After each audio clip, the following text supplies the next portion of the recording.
Right now, as you're listening to this, your mind is working against you. Not sometimes, not occasionally, but constantly.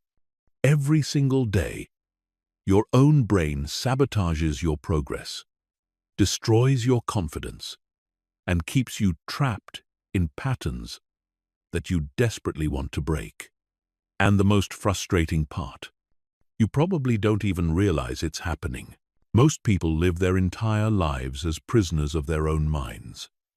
They set goals and never achieve them. They know what they should do, but can't seem to do it. They want to change, but find themselves repeating the same destructive patterns over and over again.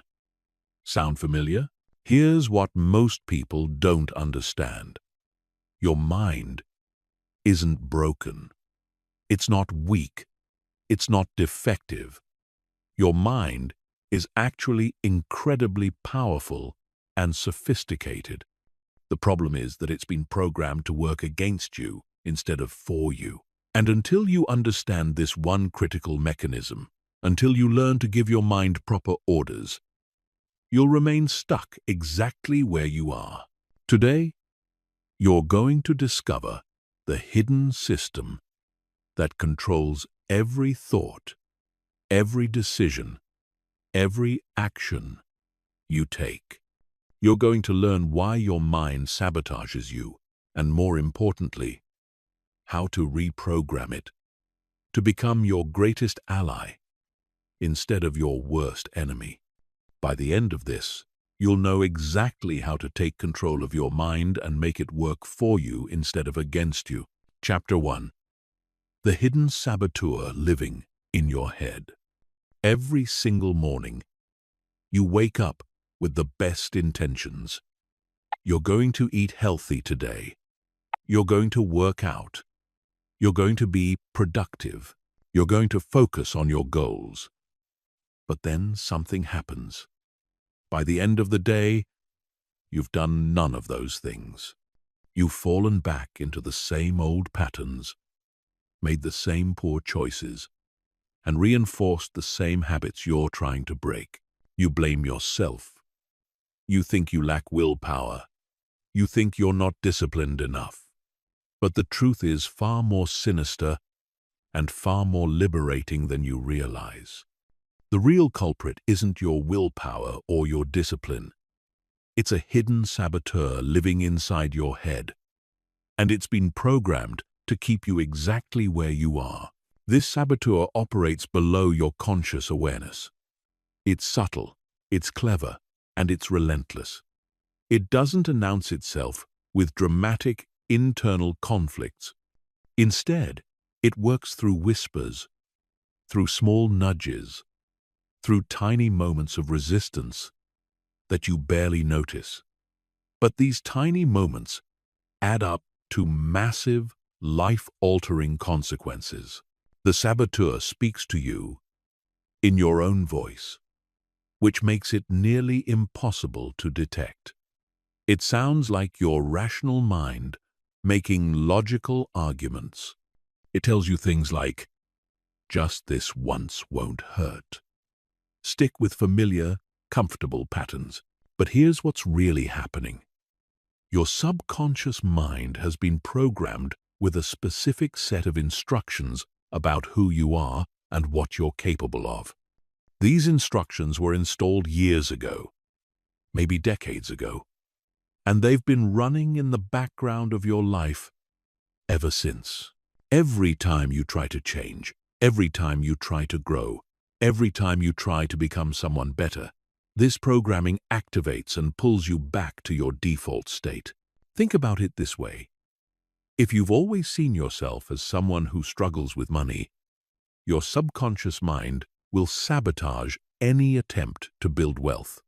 If you've always seen yourself as someone who's overweight, your subconscious will sabotage your diet and exercise efforts. If you've always seen yourself as someone who procrastinates, your subconscious will sabotage your productivity systems. This isn't a character flaw. This isn't a lack of motivation.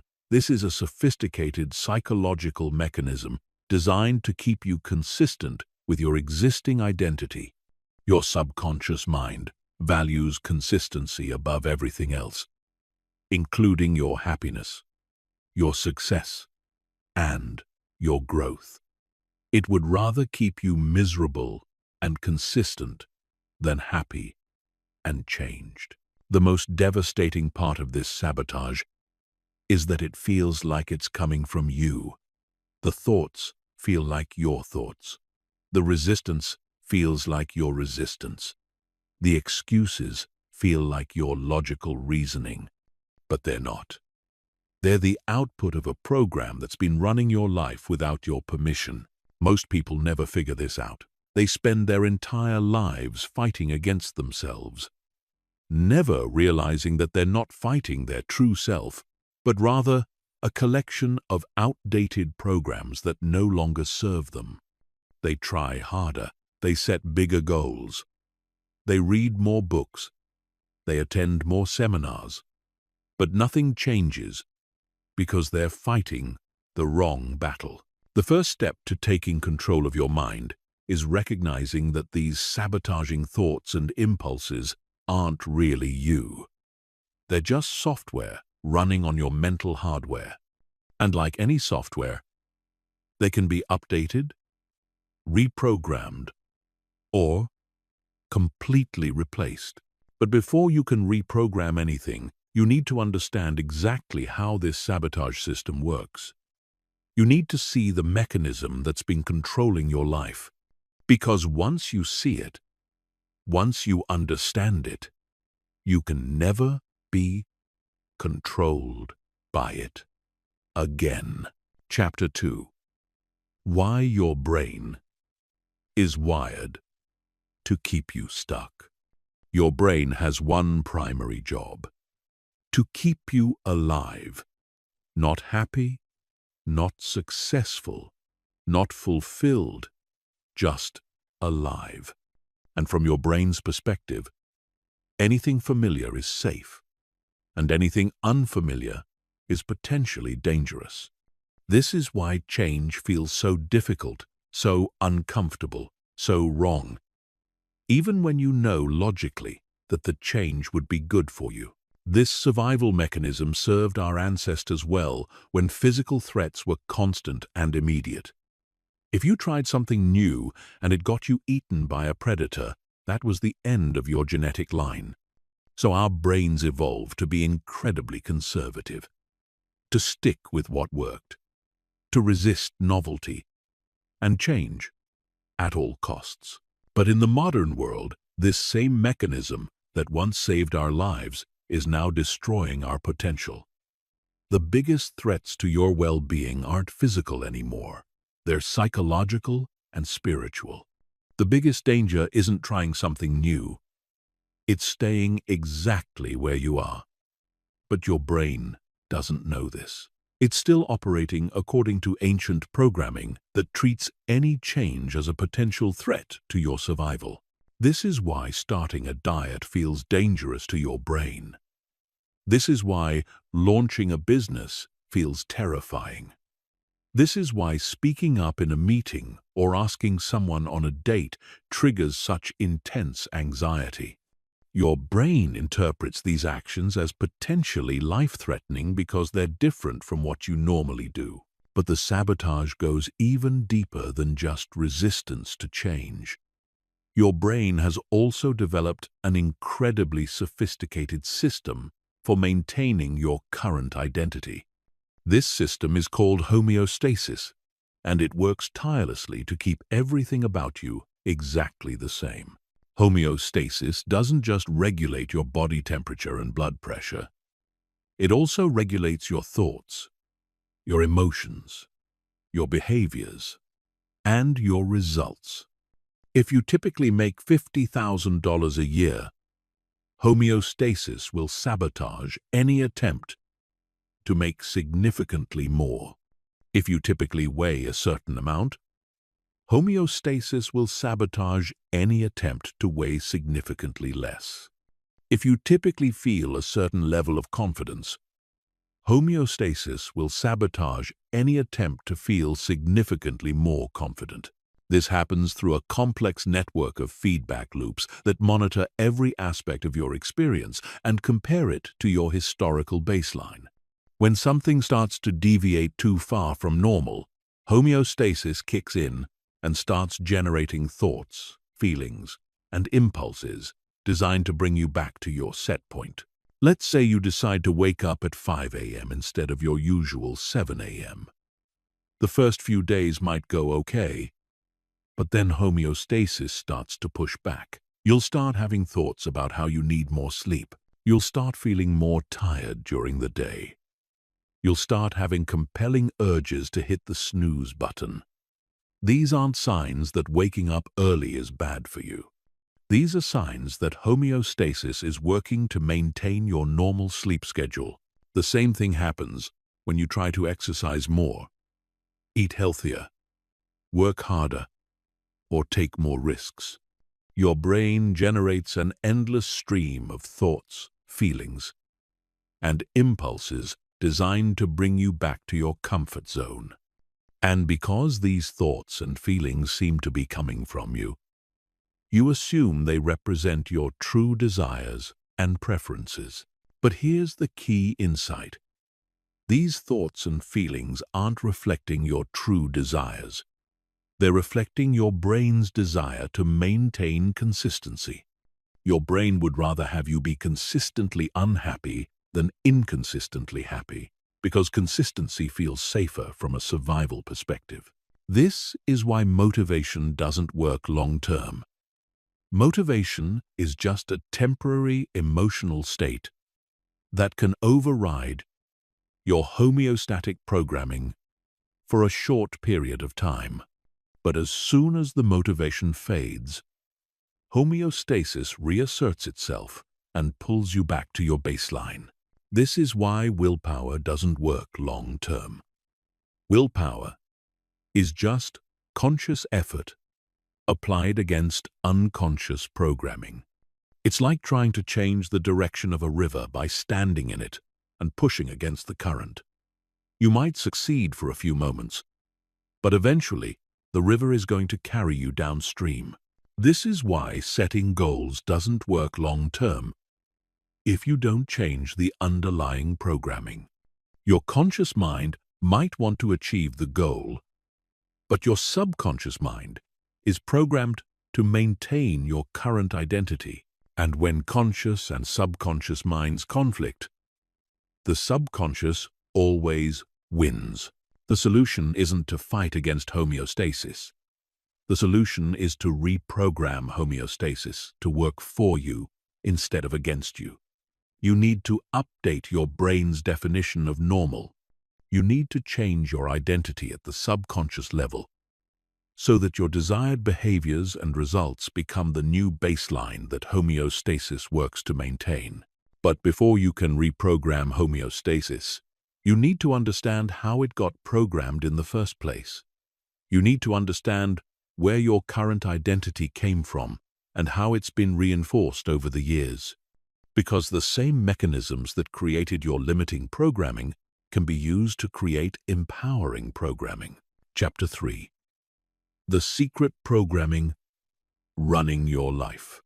Right now, as you're listening to this, your subconscious mind is running thousands of programs that determine how you think, how you feel, and how you behave. These programs were installed without your conscious permission. They operate without your conscious awareness, and they control your life more than you could possibly imagine. Most of these programs were installed during your childhood when your brain was in a highly suggestible state. Between birth and about age 7, your brain operates primarily in theta brainwave frequencies, which is essentially a hypnotic state. During this period, you absorbed information about yourself and the world without any critical filtering. Every comment, every experience, every observation became part of your subconscious programming. If your parents told you that you were smart, Your subconscious accepted that as truth. If they told you that you were clumsy, your subconscious accepted that as truth too. If they struggled with money, your subconscious learned that struggling with money is normal. If they were critical and demanding, your subconscious learned that love is conditional on performance.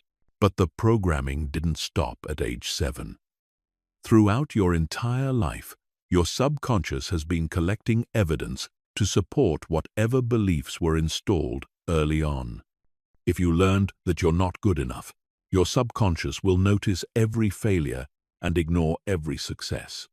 If you learned that you're unlucky, your subconscious will focus on every setback and dismiss every breakthrough. This creates what psychologists call confirmation bias, but it's much more powerful than most people realize. Your subconscious mind literally filters reality to match your programming.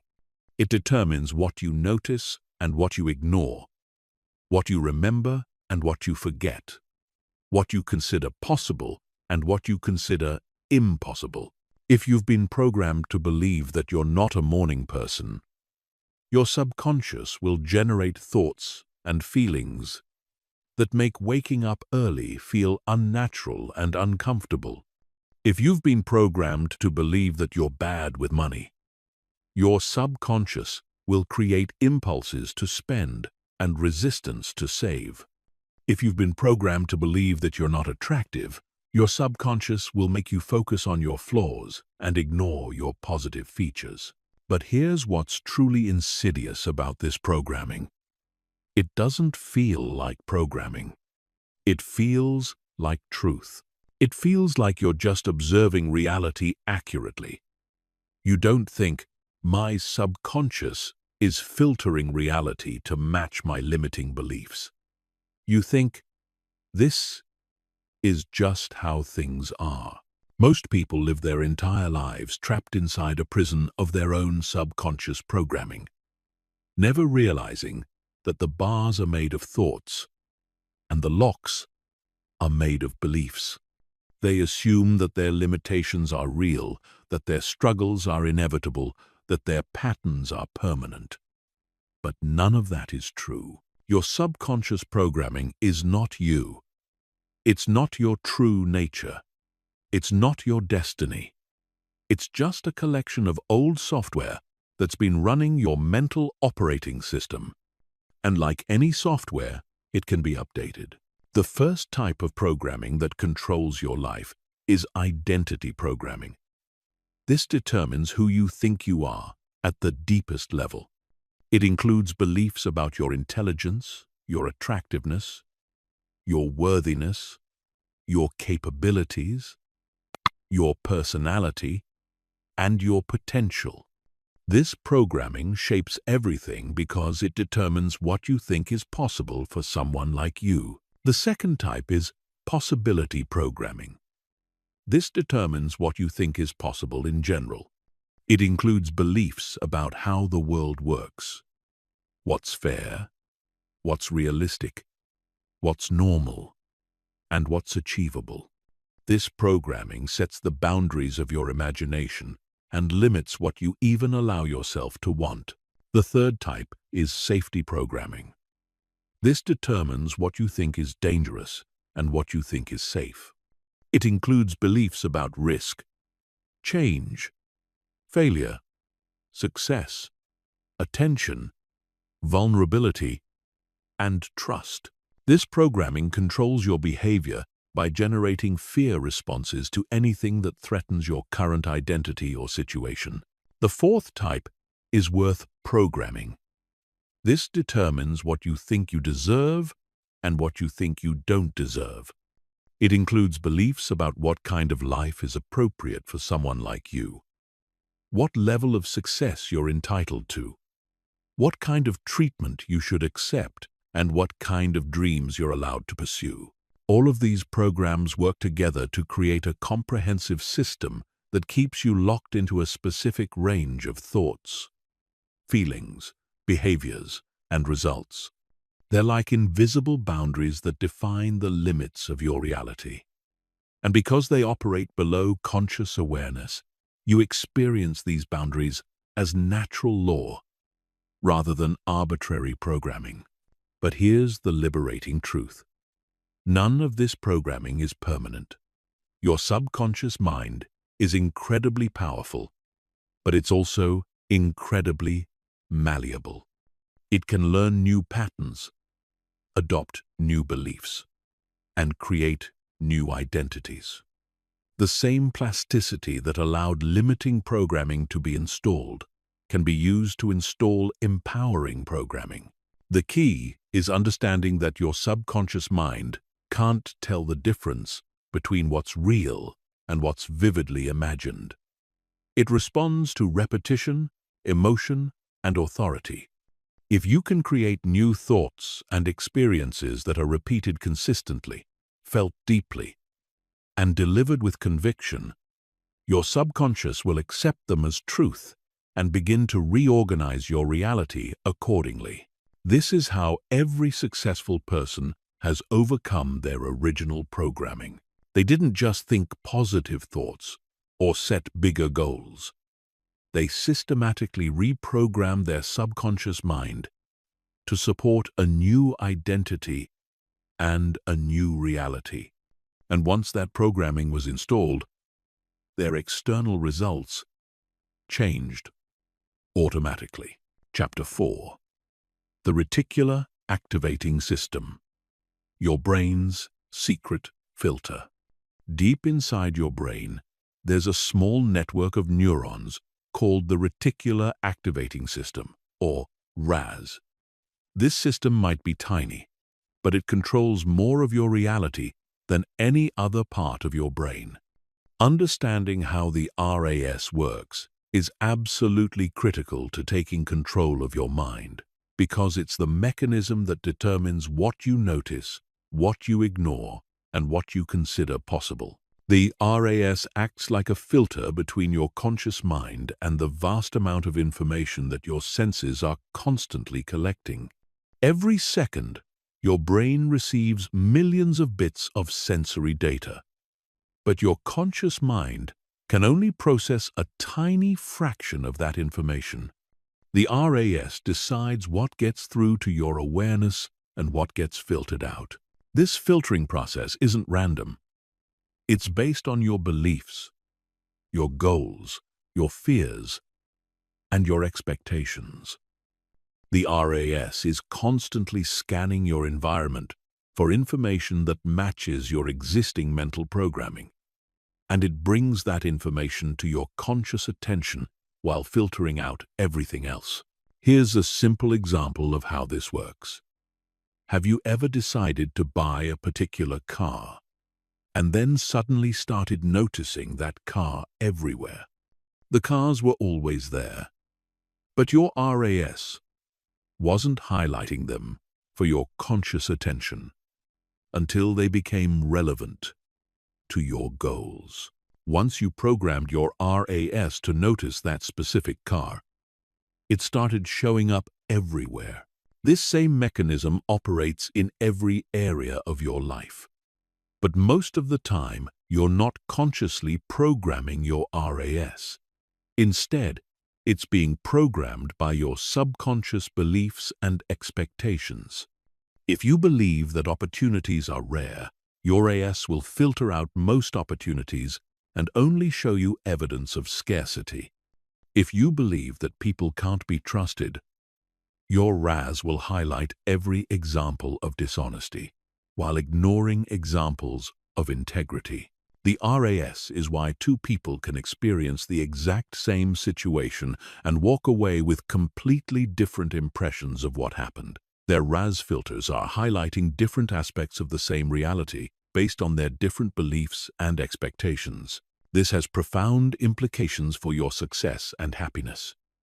If your RAS is programmed to look for problems, you'll find them everywhere. If it's programmed to look for reasons why you can't succeed, you'll find plenty of evidence. If it's programmed to look for confirmation of your limiting beliefs, It will faithfully deliver that confirmation every single day. But the opposite is also true. If you can reprogram your RAS to look for opportunities, you'll start noticing them everywhere. If you program it to look for reasons why you can succeed, you'll find abundant evidence. If you program it to look for confirmation of your empowering beliefs, it will reshape your entire perception of reality. The RAS doesn't just affect what you notice in your external environment.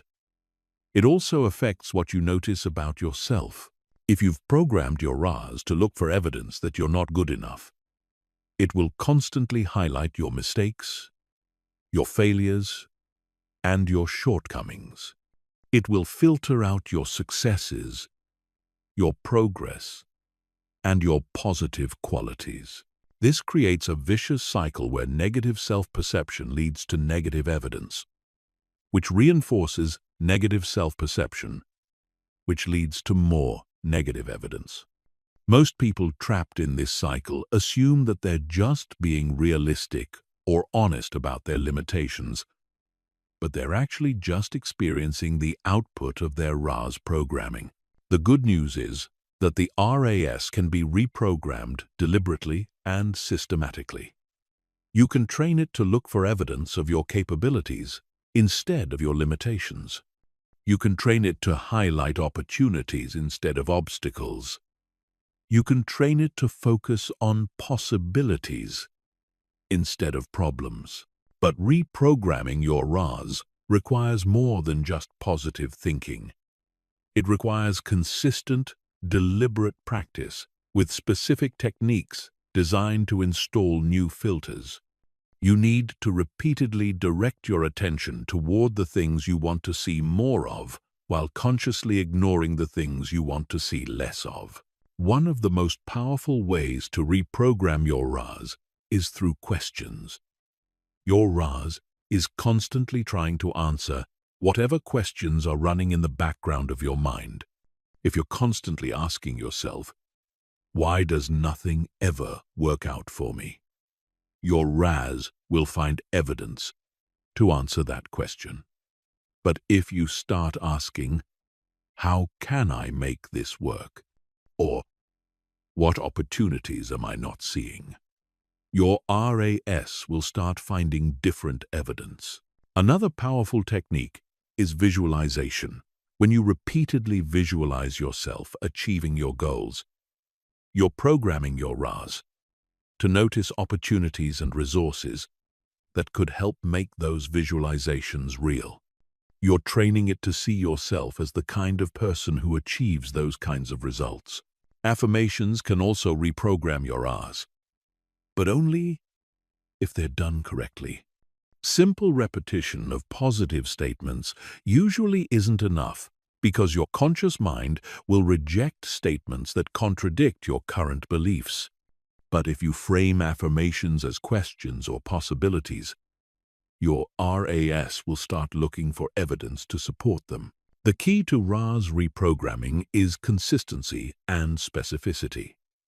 You can't just casually think about what you want once in a while and expect your RAS to change its filters. You need to deliberately and consistently direct your attention toward your desired reality, until that becomes your RAS's default focus. Most people have no idea that their RAS even exists, let alone that it can be reprogrammed. They assume that they see reality accurately and that their perceptions are objective. But your perceptions are not objective. They're the result of your RAS programming, and that programming can be changed. When you take control of your RAS, you take control of your reality. You stop being a passive victim of whatever your attention happens to land on, and you become an active director of your own experience. This is one of the most powerful tools for transforming your life, because it changes not just what you do, but what you see as possible to do. Chapter 5. Breaking the Sabotage Cycle. Once and for all. Now that you understand the mechanisms behind mental sabotage, it's time to learn how to break the cycle permanently. This isn't about using willpower to override your programming temporarily. This is about systematically dismantling the sabotage system and rebuilding it to work in your favor. The first step in breaking the sabotage cycle is developing awareness of when it's happening. Most sabotage occurs below the threshold of conscious awareness. You experience it as sudden loss of motivation, unexpected resistance, compelling urges to procrastinate, or thoughts that seem to come out of nowhere. Learning to recognize these patterns is essential because you can't change what you can't see. Start paying attention to the moments when you abandon your goals or revert to old patterns. What thoughts were you having right before you gave up? What emotions were you feeling? What internal dialogue was playing in your head? Most people never examine these moments closely because they're too busy judging themselves for failing. But these moments contain crucial information about how your sabotage system operates. The second step is learning to distinguish between your authentic voice and your programming voice. Your authentic voice speaks in terms of possibilities, growth, and long-term fulfillment. Your programming voice speaks in terms of limitations, safety, and immediate comfort. Your authentic voice encourages you to take risks and pursue your dreams. Your programming voice finds reasons why you should play it safe and stick with what you know. This distinction can be subtle because both voices seem to come from you, but there are key differences in how they operate. Your programming voice tends to be urgent, dramatic, and emotionally charged. It uses words like never, always, impossible, and dangerous. It focuses on worst-case scenarios and past failures. It tries to convince you that change is too risky or too difficult. Your authentic voice, on the other hand, tends to be calm, encouraging, and solution-focused. It acknowledges challenges, but focuses on possibilities. It draws inspiration from your values and long-term vision. It encourages you to grow and expand rather than contract and hide. Learning to distinguish between these voices takes practice. But once you develop this skill, you can start choosing which voice to listen to. You can acknowledge your programming voice without being controlled by it. You can thank it for trying to keep you safe while choosing to follow your authentic voice instead. The third step is interrupting the sabotage pattern as soon as you recognize it. This requires what psychologists call pattern interruption. The moment you notice sabotaging thoughts or impulses arising, you need to immediately shift your focus to something else. This could be taking deep breaths, doing physical exercise, reciting affirmations, or engaging in any activity that breaks the momentum of the sabotage pattern. The key is to interrupt the pattern before it gains momentum. Sabotage thoughts tend to build on themselves, creating a cascade of negativity that becomes harder and harder to stop. But if you can catch the pattern early and redirect your attention, you can prevent it from taking over your mental state. Pattern interruption works because it disrupts the neural pathways that support sabotaging thoughts and behaviors.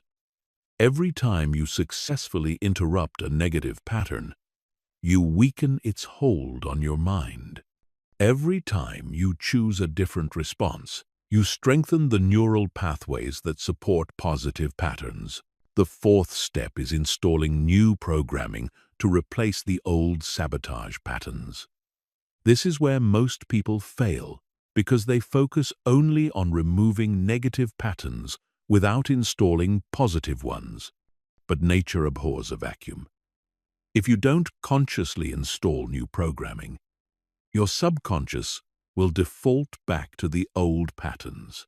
Installing new programming requires repetition, emotion, and authority. You need to consistently expose your subconscious mind to new thoughts, beliefs, and experiences that support your desired identity and goals.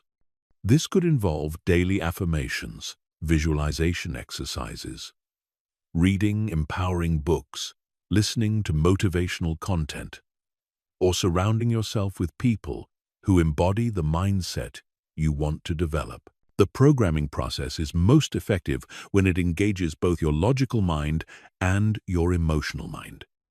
Purely logical approaches often fail because your subconscious responds more to emotion than to logic.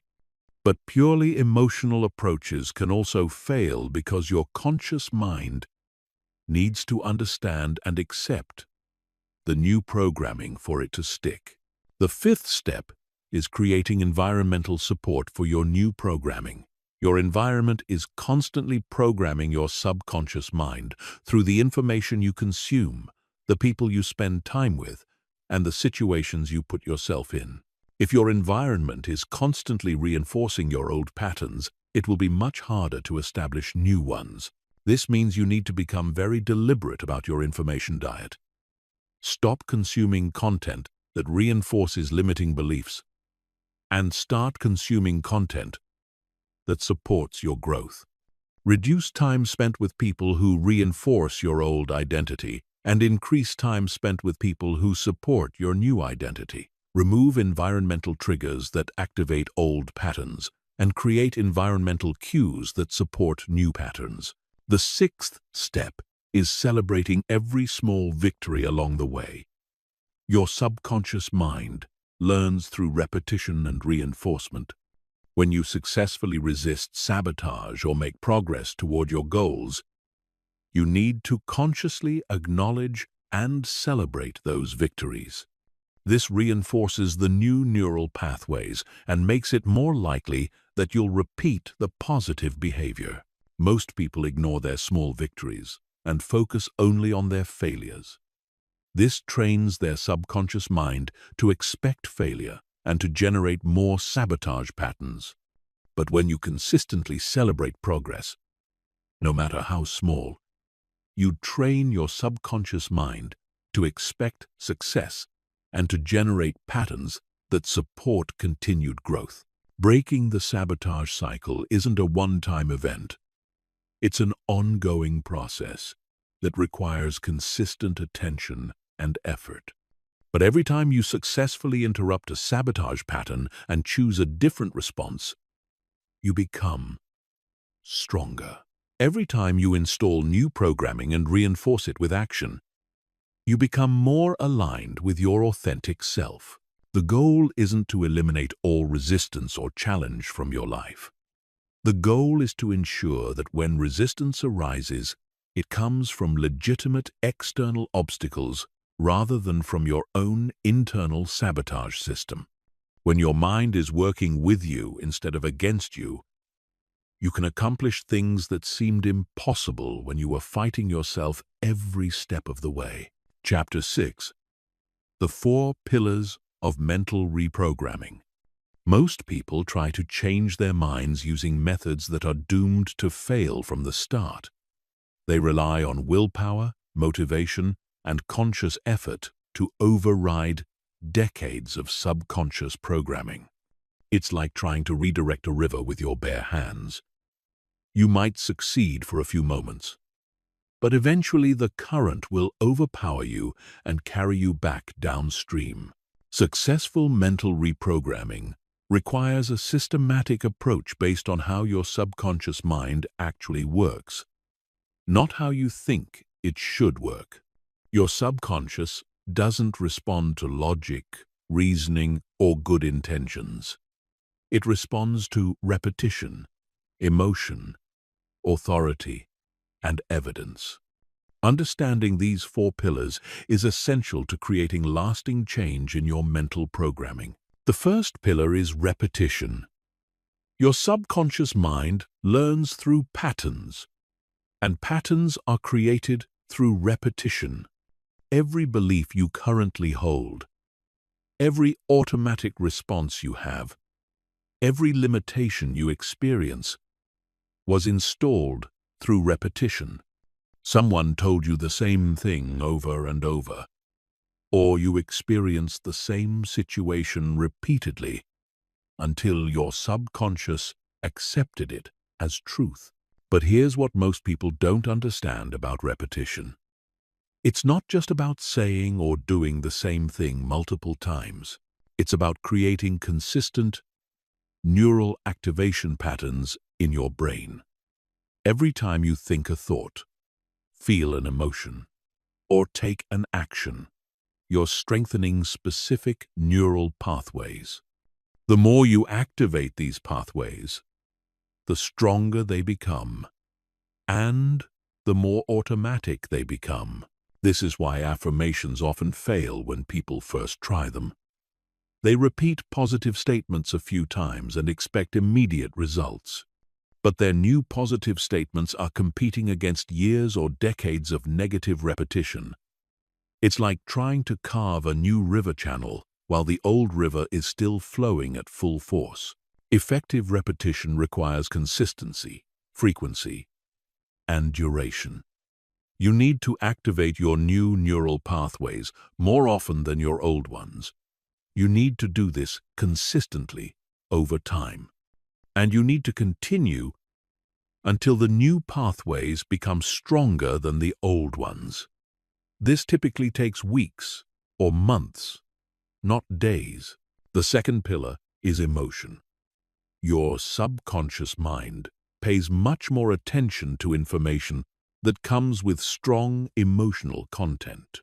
This is why traumatic experiences can reprogram your mind instantly, while positive experiences often need to be repeated many times to have the same impact.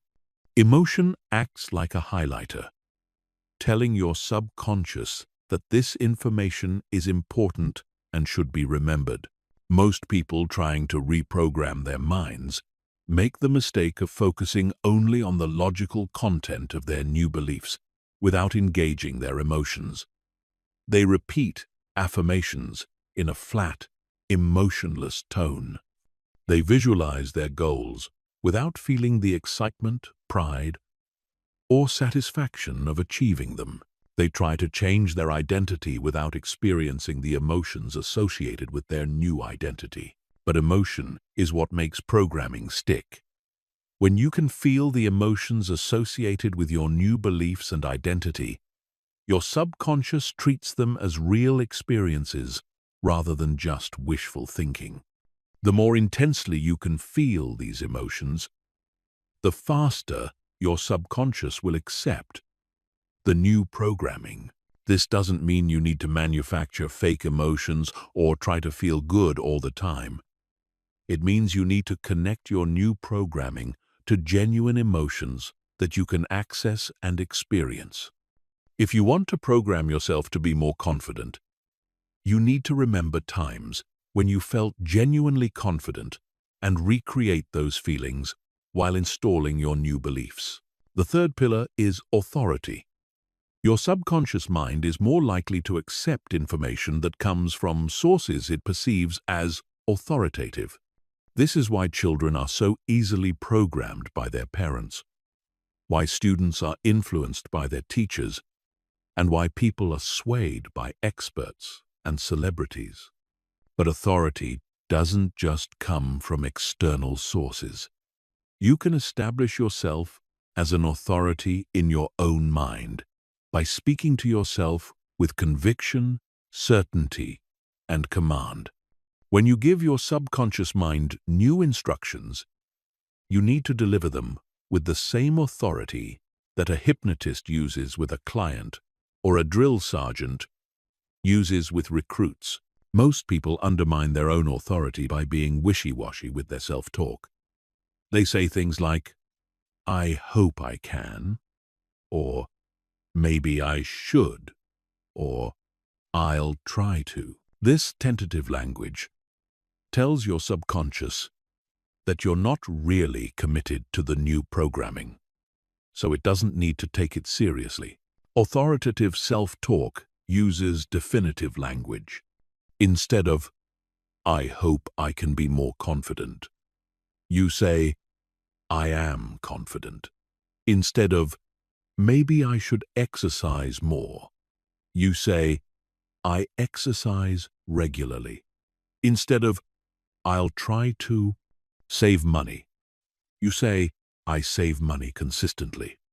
This kind of language tells your subconscious that this is not a suggestion or a possibility, but a command that must be obeyed.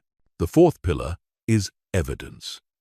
Your subconscious mind needs proof that your new programming is real and valid. It's constantly looking for evidence to support or contradict whatever beliefs you're trying to install.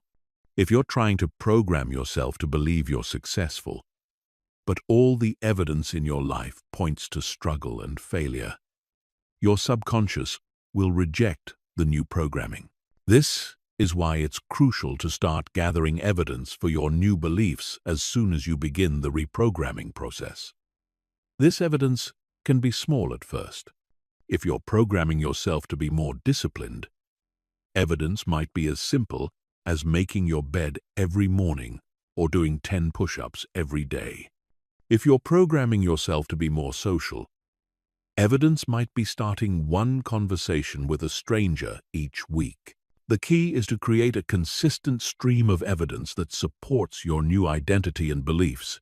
Every piece of evidence, no matter how small, strengthens the new neural pathways and makes it easier for your subconscious to accept the new programming. Over time, as the evidence accumulates, your new beliefs become self-reinforcing. But evidence collection must be strategic and intentional. Your RAs will naturally look for evidence that confirms your existing beliefs, while filtering out evidence that contradicts them. So you need to consciously direct your attention toward evidence that supports your new programming, while consciously ignoring evidence that supports your old programming. This might feel like self-deception at first, but it's actually just redirecting your natural confirmation bias toward beliefs that serve you instead of beliefs that limit you. You're not ignoring reality. You're choosing which aspects of reality to focus on. And since your focus determines your experience, choosing empowering evidence creates empowering experiences.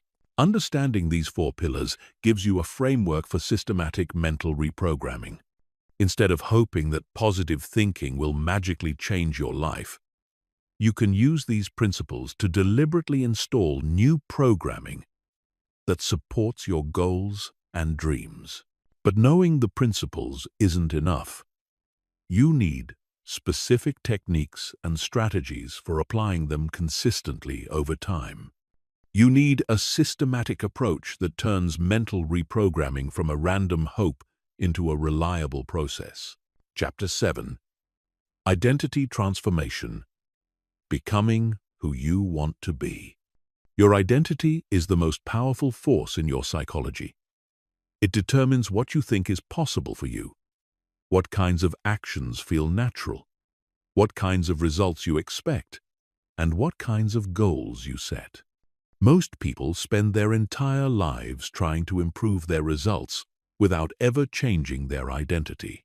But your results will always be consistent with your identity because your subconscious mind won't allow you to maintain results that contradict who you think you are. If you see yourself as someone who struggles with money, you will unconsciously sabotage any financial success that threatens that identity. If you see yourself as someone who is overweight, you will unconsciously sabotage any weight loss that threatens that identity. If you see yourself as someone who is shy and awkward, you will unconsciously sabotage any social success that threatens that identity. This is why most diets fail, most business ventures fail, and most self-improvement efforts fail. People try to change their results without changing their identity. They want to have the results of a different person while maintaining the identity of their current person. But the subconscious mind won't allow this contradiction to persist. The solution is identity transformation. Instead of trying to force new results while maintaining your old identity, you need to consciously and deliberately transform your identity to match the results you want. Once your identity changes, the new results become inevitable because they're simply the natural expression of who you are. Identity transformation happens at 3 levels: self-image, self-talk, and self-evidence. Your self-image is how you see yourself in your mind. Your self-talk is how you speak to yourself and about yourself.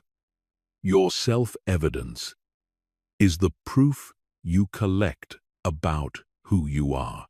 All 3 levels must be aligned for identity transformation to be complete and permanent. Let's start with self-image transformation. Your self-image is like a mental movie that plays in your subconscious mind, showing you who you are and what you're capable of. Most people have never consciously examined their self-image, let alone deliberately changed it.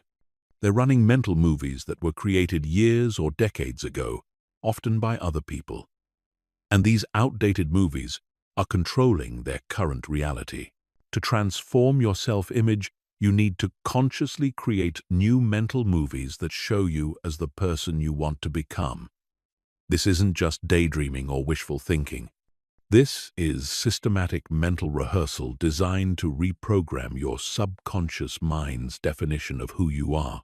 Start by getting specific about your desired identity. Don't just say you want to be successful or confident or healthy. Define exactly what that looks like in terms of how you think, how you feel, how you act, how you dress, how you speak, how you carry yourself, and how you spend your time. The more specific you can be, the more real this identity will become to your subconscious mind. Then spend time each day visualizing yourself as this person.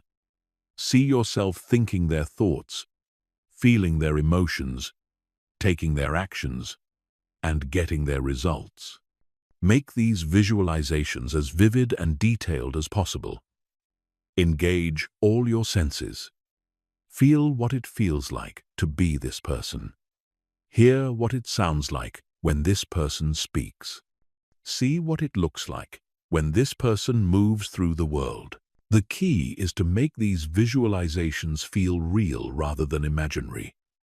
Your subconscious mind can't tell the difference between a vividly imagined experience and a real experience. When you repeatedly visualize yourself as your desired identity, your subconscious starts to accept this identity as real and begins to align your thoughts, feelings, and behaviors accordingly. Self-talk transformation is equally important. The way you talk to yourself and about yourself is constantly reinforcing your current identity. Most people use self-talk that reinforces limitations, failures, and negative characteristics. They say things like, "I'm not good at this," or "I always mess things up," or "I can't help it, that's just who I am." This kind of self-talk is programming your subconscious mind to maintain a limiting identity. Every time you describe yourself in negative terms, you're reinforcing neural pathways that support that negative identity.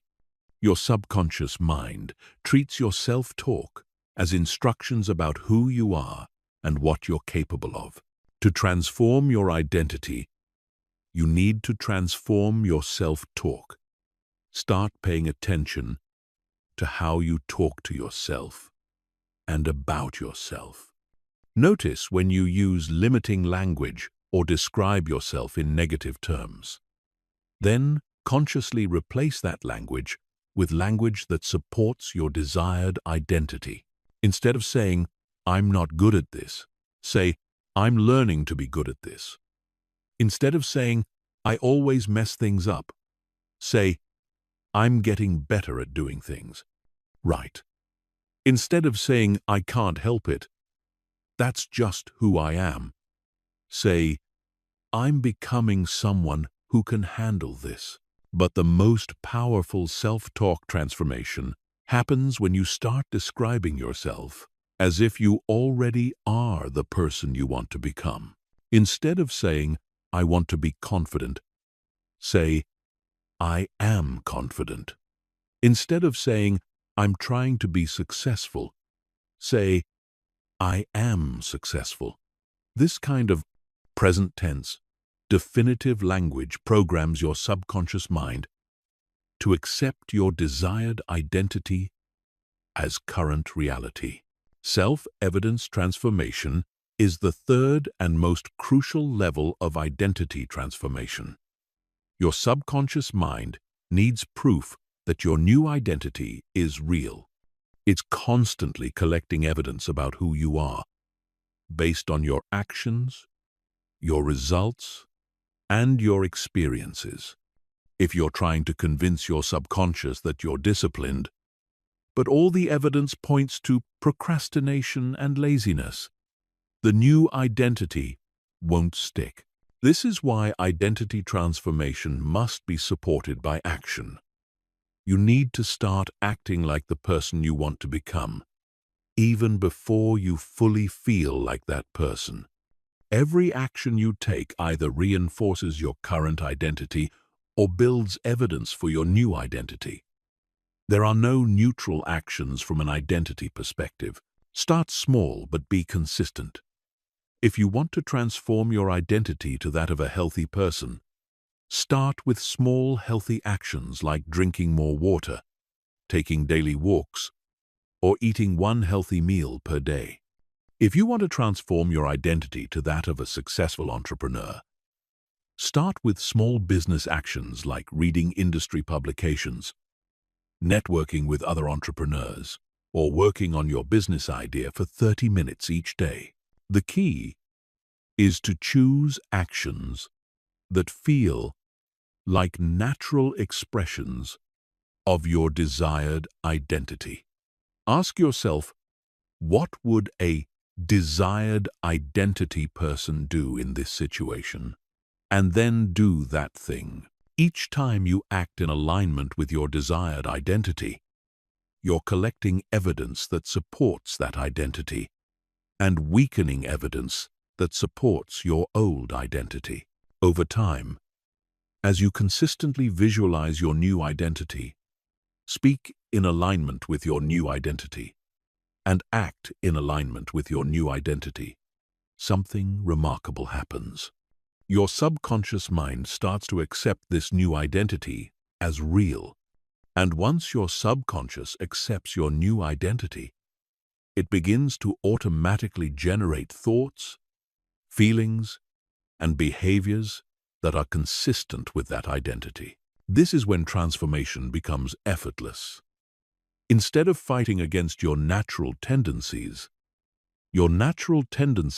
start supporting your goals. Instead of having to force yourself to take positive actions start feeling natural and automatic. Instead of having to overcome resistance, you start experiencing momentum. But identity transformation isn't a one-time event. It's an ongoing process that requires consistent attention and effort. Your old identity will try to reassert itself, especially during times of stress or challenge. You need to be vigilant about maintaining your new identity programming and strengthening it through continued visualization, self-talk, and action. The most successful people in any field have mastered identity transformation. They don't just have goals or strategies. They have become the kind of person who naturally achieves those goals using those strategies. And once you understand how to transform your identity, you can become the kind of person who naturally creates whatever results you desire. Chapter 8. Environmental Design. Making your surroundings work for you. Your environment is constantly programming your subconscious mind. And most people have no idea this is happening.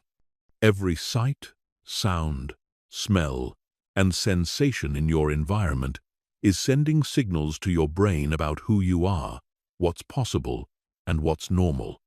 If your environment is reinforcing limiting beliefs and old patterns, it will be almost impossible to maintain new programming, no matter how much internal work you do. Think about it this way. If you're trying to reprogram yourself to be more focused and productive, but your workspace is cluttered and chaotic, the environmental signals are contradicting your internal programming. If you're trying to reprogram yourself to be healthier, but your kitchen is full of junk food, the environmental cues are undermining your efforts. If you're trying to reprogram yourself to be more confident, but you're surrounded by people who constantly criticize and doubt you, the social environment is working against your transformation. Environmental design is the process of systematically structuring your physical, digital, and social environments to support your desired identity and goals. It's about creating external conditions that make your new programming easier to maintain and your old programming harder to activate. Let's start with your physical environment. Every object in your space is communicating something to your subconscious mind. A cluttered desk communicates chaos and lack of control. A messy bedroom communicates disorder and low standards. Old, broken, or cheap items communicate scarcity and limitation. But a clean, organized, well-designed space communicates order, control, abundance, and high standards. This doesn't mean you need to spend a fortune redecorating your entire life. It means you need to be intentional about what your environment is communicating and make strategic changes that support your new identity. If you want to be more productive, create a workspace that looks and feels like a place where productive people work. If you want to be healthier, design your kitchen and living space to make healthy choices easier and unhealthy choices harder. One of the most powerful environmental design strategies is removing environmental triggers that activate old patterns. These are physical cues that automatically stimulate old thoughts, emotions, or behaviors. If you're trying to eat healthier but you keep junk food visible in your kitchen, those visual cues will constantly trigger cravings and impulses to eat unhealthy food. If you're trying to be more productive but your phone is always within reach, the visual cue of the phone will constantly trigger the impulse to check social media or messages. Environmental triggers work below conscious awareness. You don't consciously decide to be tempted by junk food or distracted by your phone. These responses happen automatically because your brain has been conditioned to associate certain environmental cues with certain behaviors. The solution is to identify and remove as many triggers as possible for behaviors you want to eliminate. At the same time, you need to create environmental cues that trigger behaviors you want to increase. If you want to exercise more, lay out your workout clothes the night before so you see them first thing in the morning. If you want to read more, place books in prominent locations around your home. If you want to eat more fruit, keep fruit visible on your counter and vegetables at eye level in your refrigerator. These environmental cues work because they reduce the mental energy required to make positive choices. When positive behaviors are cued by your environment, they require less willpower and conscious effort. When negative behaviors are not cued by your environment, they're much easier to avoid. Your digital environment is just as important as your physical environment, perhaps more so given how much time most people spend interacting with digital devices. Your phone, computer, social media feeds, email inbox, and entertainment choices are constantly feeding information to your subconscious mind about what's normal, what's possible, and what's important. If your social media feeds are full of drama, negativity, and people complaining about their problems, that's programming your subconscious to see the world as a difficult, hostile place. If your entertainment choices consist primarily of shows and movies that glorify dysfunction, conflict, and mediocrity, that's programming your subconscious to see those things as normal and acceptable. But if you curate your digital environment to include inspiring content, educational material, and examples of people achieving the kinds of results you want, that programming works in your favor. If you follow social media accounts that share motivational content, success stories, and practical strategies, you're constantly exposing your subconscious to evidence that success is possible and normal. The key is to be as intentional about your digital diet as you are about your food diet. Unfollow accounts that make you feel worse about yourself or your possibilities. Stop consuming news and entertainment that reinforces limiting beliefs about what's possible. Instead, actively seek out content that supports your goals, reinforces your desired identity, and exposes you to examples of people who have achieved what you want to achieve. Your social environment might be the most important factor of all. The people you spend time with are constantly influencing your thoughts, beliefs, and behaviors through both direct communication and subtle social cues. If you're surrounded by people who complain constantly, doubt your dreams, or settle for mediocrity, their influence will work against your efforts to transform your life. This doesn't mean you need to cut everyone out of your life who isn't perfect, but it does mean you need to be strategic about who you spend the most time with and what kinds of conversations dominate your social interactions.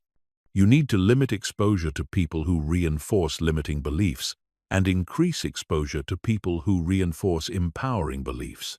Seek out people who embody the qualities you want to develop. Find mentors, coaches, or peers who have achieved the kinds of results you want to achieve.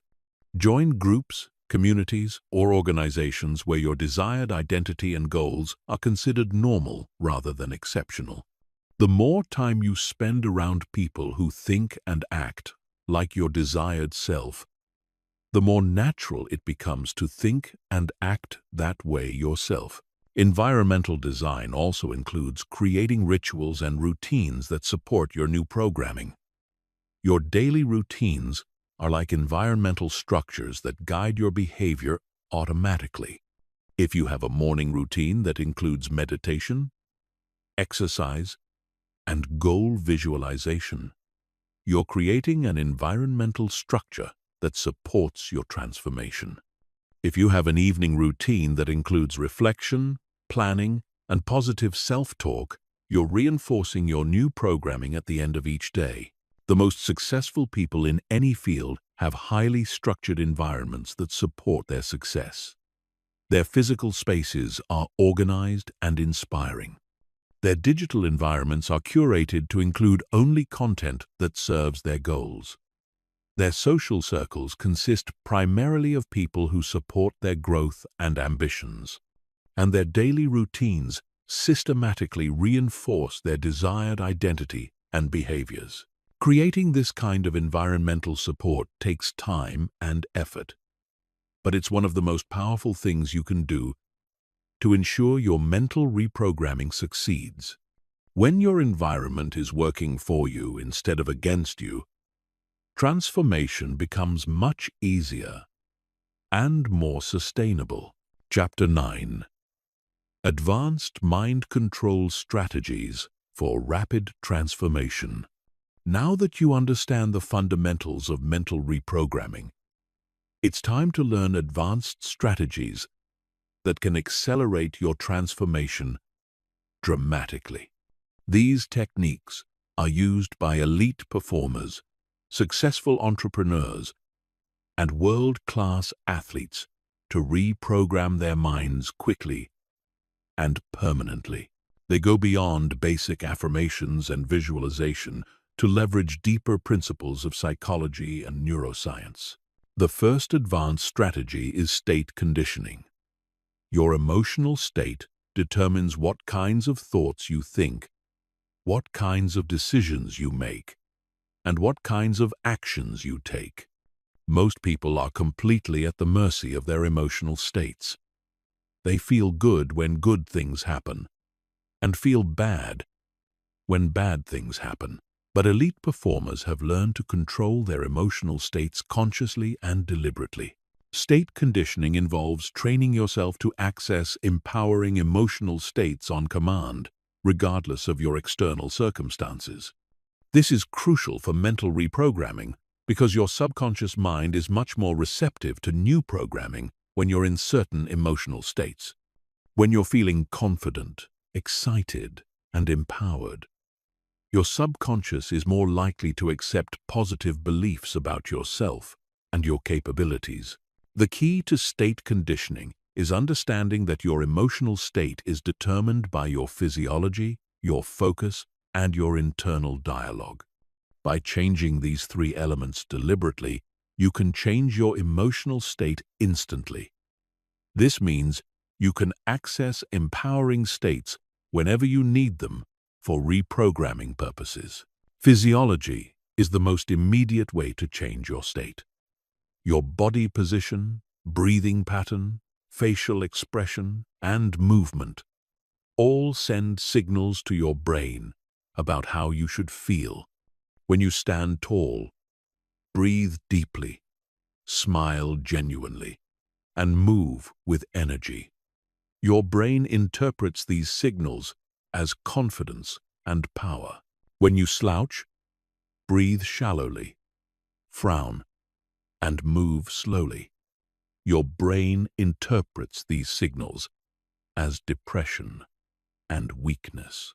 To condition empowering states, develop specific physical postures and movements that you associate with confidence, energy, and success. Practice these postures regularly until you can access them instantly. Then use these physical states to anchor positive programming into your subconscious mind. Focus is the second element of state control. What you focus on determines how you feel. If you focus on your problems, failures, and limitations, you'll feel discouraged and powerless. If you focus on your possibilities, successes, and strengths, you'll feel excited and empowered. Most people focus randomly, allowing their attention to be pulled toward whatever seems most urgent or dramatic. But you can train yourself to control your focus deliberately. Develop the habit of consciously directing your attention toward thoughts and images that support your desired emotional state. When you're doing reprogramming work, focus exclusively on your goals, your progress, and your desired identity. Don't allow your attention to drift toward doubts, fears, or obstacles. This focused attention will enhance the effectiveness of your programming dramatically. Internal dialogue is the third element of state control. The way you talk to yourself determines how you feel about yourself and your situation. Confident, empowering self-talk creates confident, empowering emotional states. Negative, limiting self-talk creates negative, limiting emotional states. By controlling your internal dialogue, you can control your emotional state and enhance your programming efforts. The second advanced strategy is anchoring. Anchoring is a technique borrowed from neuro-linguistic programming that allows you to associate specific physical triggers with desired emotional states. Once an anchor is established, you can access the associated emotional state instantly by activating the physical trigger. Here's how anchoring works.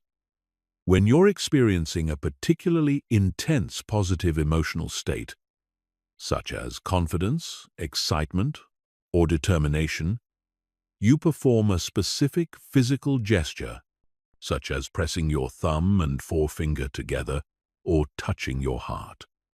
You do this repeatedly while the positive state is at its peak intensity.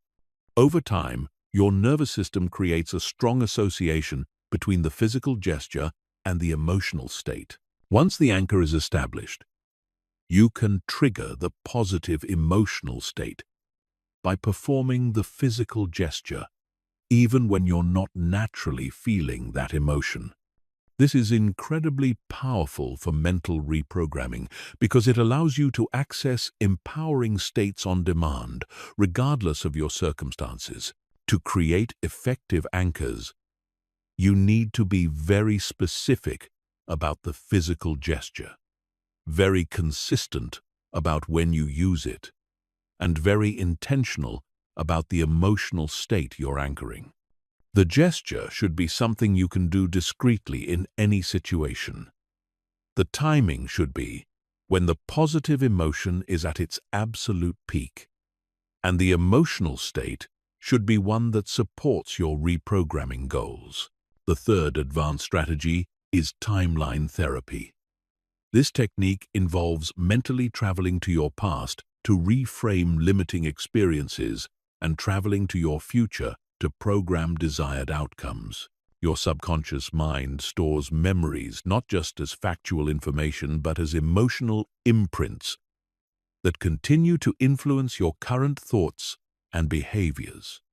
By changing the emotional content of past memories, you can change their influence on your present reality. Timeline therapy for the past involves identifying key experiences that installed limiting beliefs or negative emotional patterns.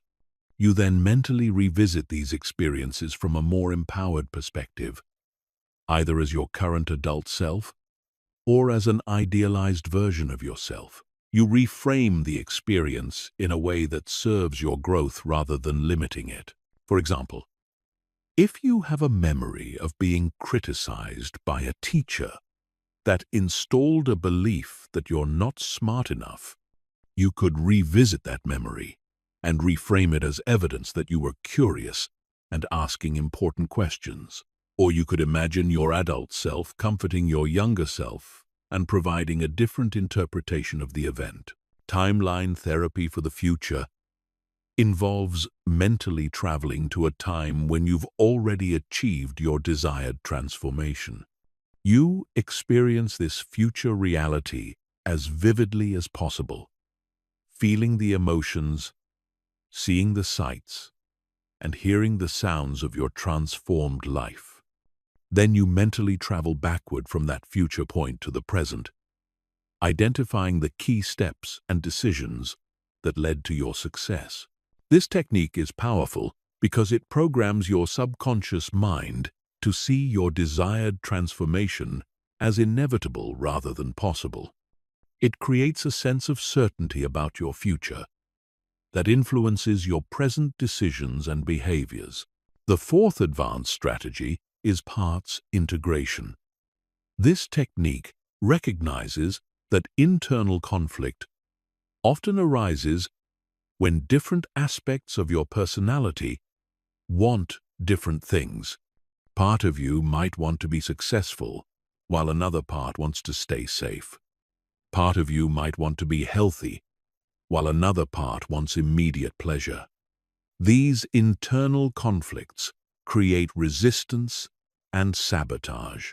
Parts integration involves identifying the different aspects of yourself that are in conflict, understanding what each part wants and why it wants it, and then finding ways to satisfy both parts simultaneously.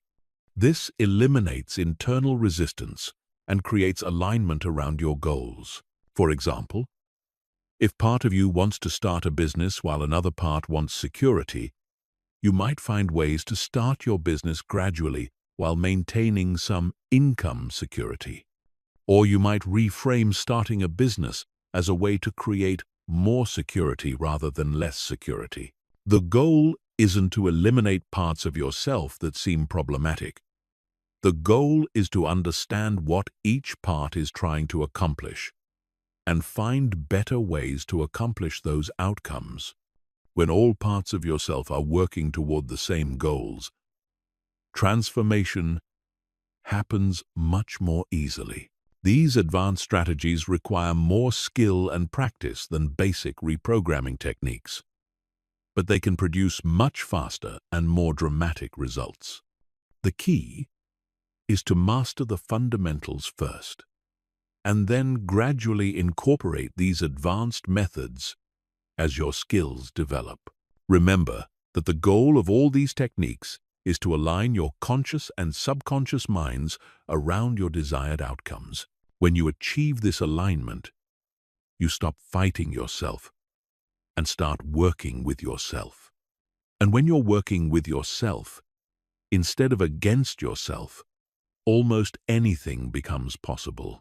Chapter 10. The Daily System. Making Mental Mastery Automatic. The difference between people who successfully transform their lives and people who remain stuck isn't talent, intelligence, or luck. It's having a daily system that consistently reinforces new programming while weakening old patterns. Mental transformation isn't about having a few peak experiences or breakthrough moments. It's about creating small, consistent changes that compound over time. Most people approach mental reprogramming sporadically. They do some visualization when they feel motivated. They practice positive self-talk when they remember. They work on their identity when they have time. But sporadic effort produces sporadic results. To create lasting transformation, you need a systematic approach that operates regardless of your mood, motivation, or circumstances. A daily mental mastery system has 6 core components: morning programming, state management, pattern interruption, evidence collection, evening review, and environmental reinforcement. Each component serves a specific purpose in the transformation process, and together they create a comprehensive approach to mental reprogramming. Morning programming is the foundation of your daily system. The first hour after you wake up is when your brain is most receptive to new programming. Your conscious mind hasn't fully activated yet, so your subconscious is more accessible. This is the ideal time to install new beliefs, visualize your desired identity, and set the emotional tone for your day. Your morning programming routine should include identity visualization, where you spend 10 to 15 minutes seeing yourself as the person you want to become. Make this visualization as detailed and emotional as possible. See yourself thinking, feeling, and acting like your desired identity. Feel the emotions associated with being this person. Experience the confidence, excitement, and satisfaction of living as your transformed self. Include affirmations that reinforce your new identity and beliefs. But don't just repeat positive statements mechanically. Speak with conviction, authority, and emotion. Feel the truth of what you're saying. If you don't believe the affirmations yet, frame them as commands to your subconscious mind, rather than statements of current reality. Include goal visualization, where you see yourself achieving your most important objectives. Don't just visualize the end result. Visualize yourself taking the actions that lead to the result. See yourself overcoming obstacles, making good decisions, and staying committed to your goals. This programs your subconscious to expect success and to generate behaviors that support success. State management is the second component of your daily system. Throughout the day, you need to monitor and manage your emotional state to ensure it supports your programming goals.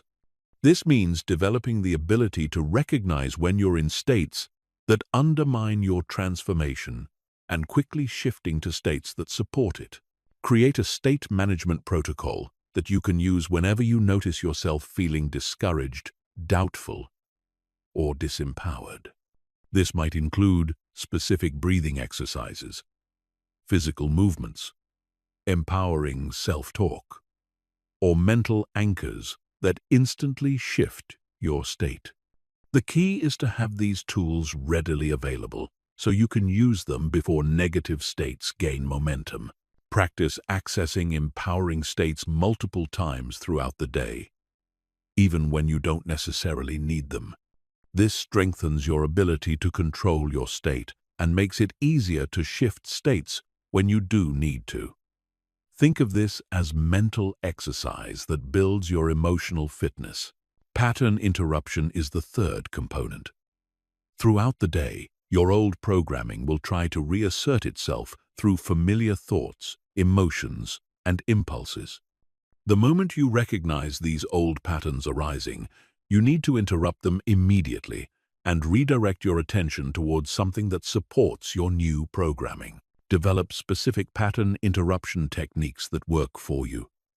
This might be taking deep breaths, saying a specific phrase, doing a physical movement, or shifting your focus to your goals.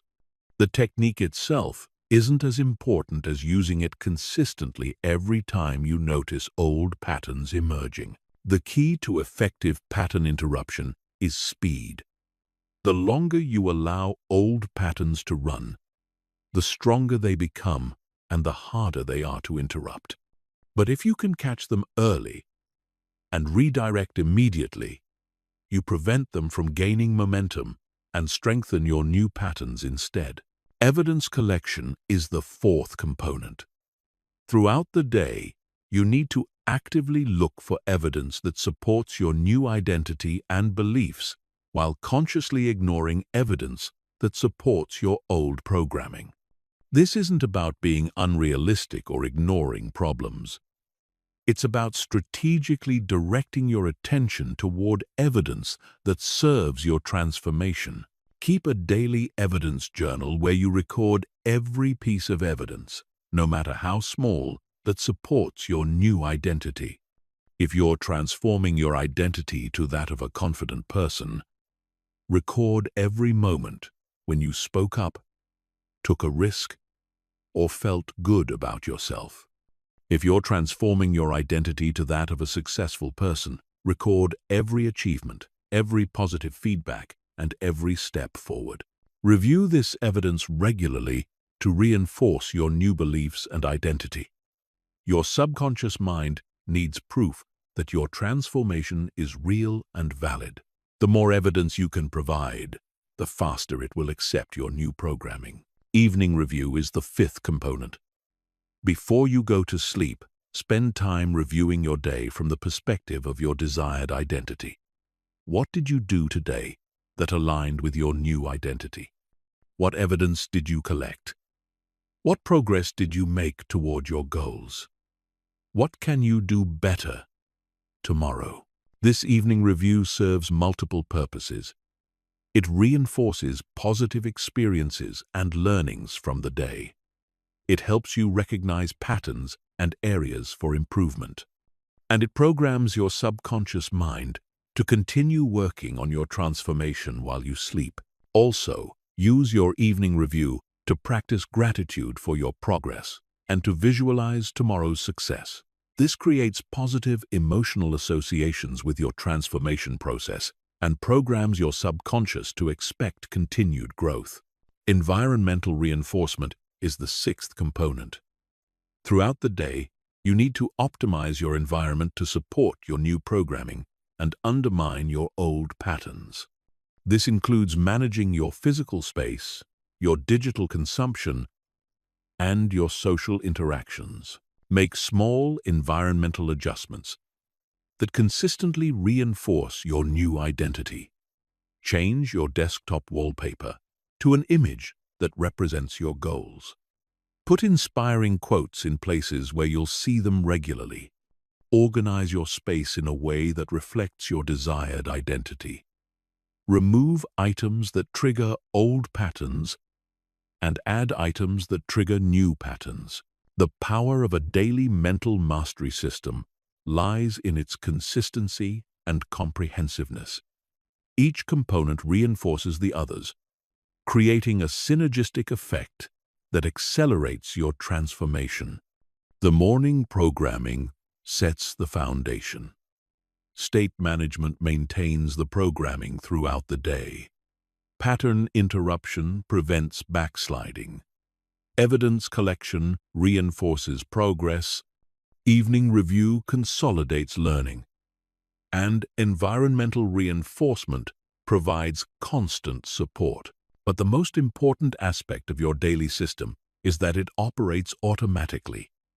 You don't rely on motivation or inspiration to maintain it. You do it regardless of how you feel, what's happening in your life, or what challenges you're facing.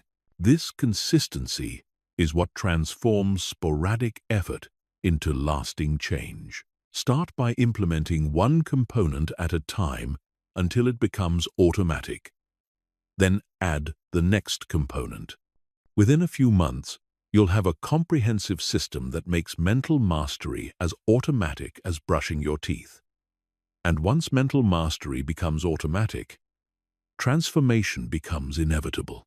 Chapter 11. Overcoming resistance and breaking through plateaus. No matter how committed you are to transforming your mind, you will encounter resistance. This resistance isn't a sign that you're doing something wrong or that transformation isn't possible for you. Resistance is a natural part of the change process, and understanding how to navigate it is what separates people who succeed from people who give up when things get difficult. There are 3 types of resistance you'll encounter during mental reprogramming: internal resistance, external resistance, and systemic resistance. Each type requires different strategies to overcome, and failing to recognize which type you're dealing with can lead to frustration and abandonment of your transformation efforts. Internal resistance comes from your own subconscious mind as it tries to maintain homeostasis and protect your current identity. This is the voice that tells you transformation is too hard, that you're not capable of change, or that you should give up and accept your current situation. Internal resistance often manifests as sudden loss of motivation, compelling urges to return to old patterns, or thoughts that seem to come out of nowhere, designed to undermine your progress. The key to overcoming internal resistance is recognizing it for what it is: outdated programming trying to maintain control. When you experience internal resistance, don't fight it directly. Instead, acknowledge it. Thank it for trying to keep you safe, and then consciously choose to move forward anyway. Remember that internal resistance is strongest right before breakthrough moments. The intensity of the resistance often indicates how close you are to a significant transformation. Develop a resistance protocol that you can implement whenever internal resistance arises. This might include taking deep breaths, reminding yourself of your why, visualizing your desired future, or using physical movement to shift your state. The key is to have these tools ready before you need them, so you can respond quickly when resistance appears. External resistance comes from other people who are uncomfortable with your changes. This might be family members who prefer you to stay the same, friends who feel threatened by your growth, or colleagues who resent your increased confidence and success. External resistance often manifests as criticism, discouragement, sabotage attempts, or social pressure to return to your old ways. The most important thing to understand about external resistance is that it's not really about you. It's about other people's fear of change and their need to maintain their own comfort zones. When you start transforming, you become a mirror that reflects other people's limitations and unfulfilled potential. This makes them uncomfortable, and they often try to pull you back down to their level to reduce their own discomfort.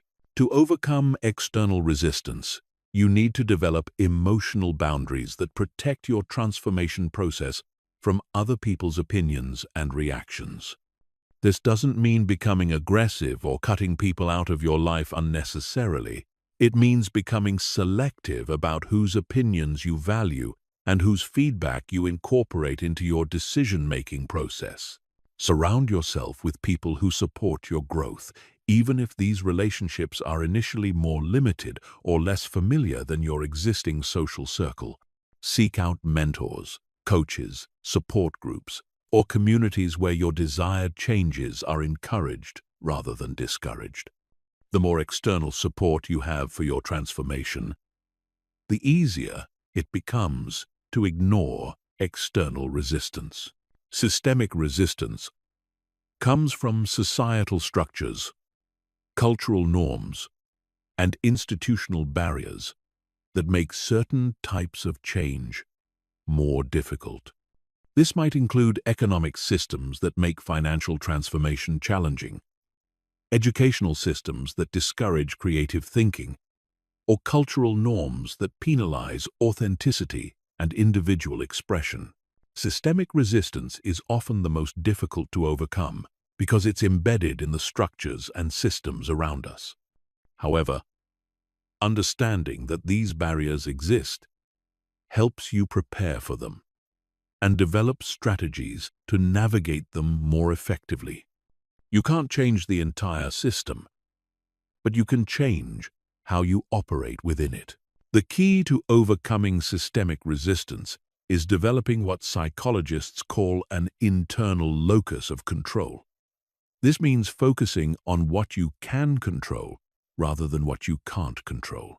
Instead of waiting for external circumstances to change, you change your approach, your strategies, and your methods to work within existing constraints while still moving toward your goals. Now let's talk about plateaus. A plateau is a period during transformation when progress seems to stop despite continued effort. Plateaus are incredibly common and incredibly frustrating because they can make you feel like your efforts aren't working anymore. Most people give up during plateaus, assuming that they've reached their limit or that their methods have stopped working. But plateaus aren't actually periods of no progress.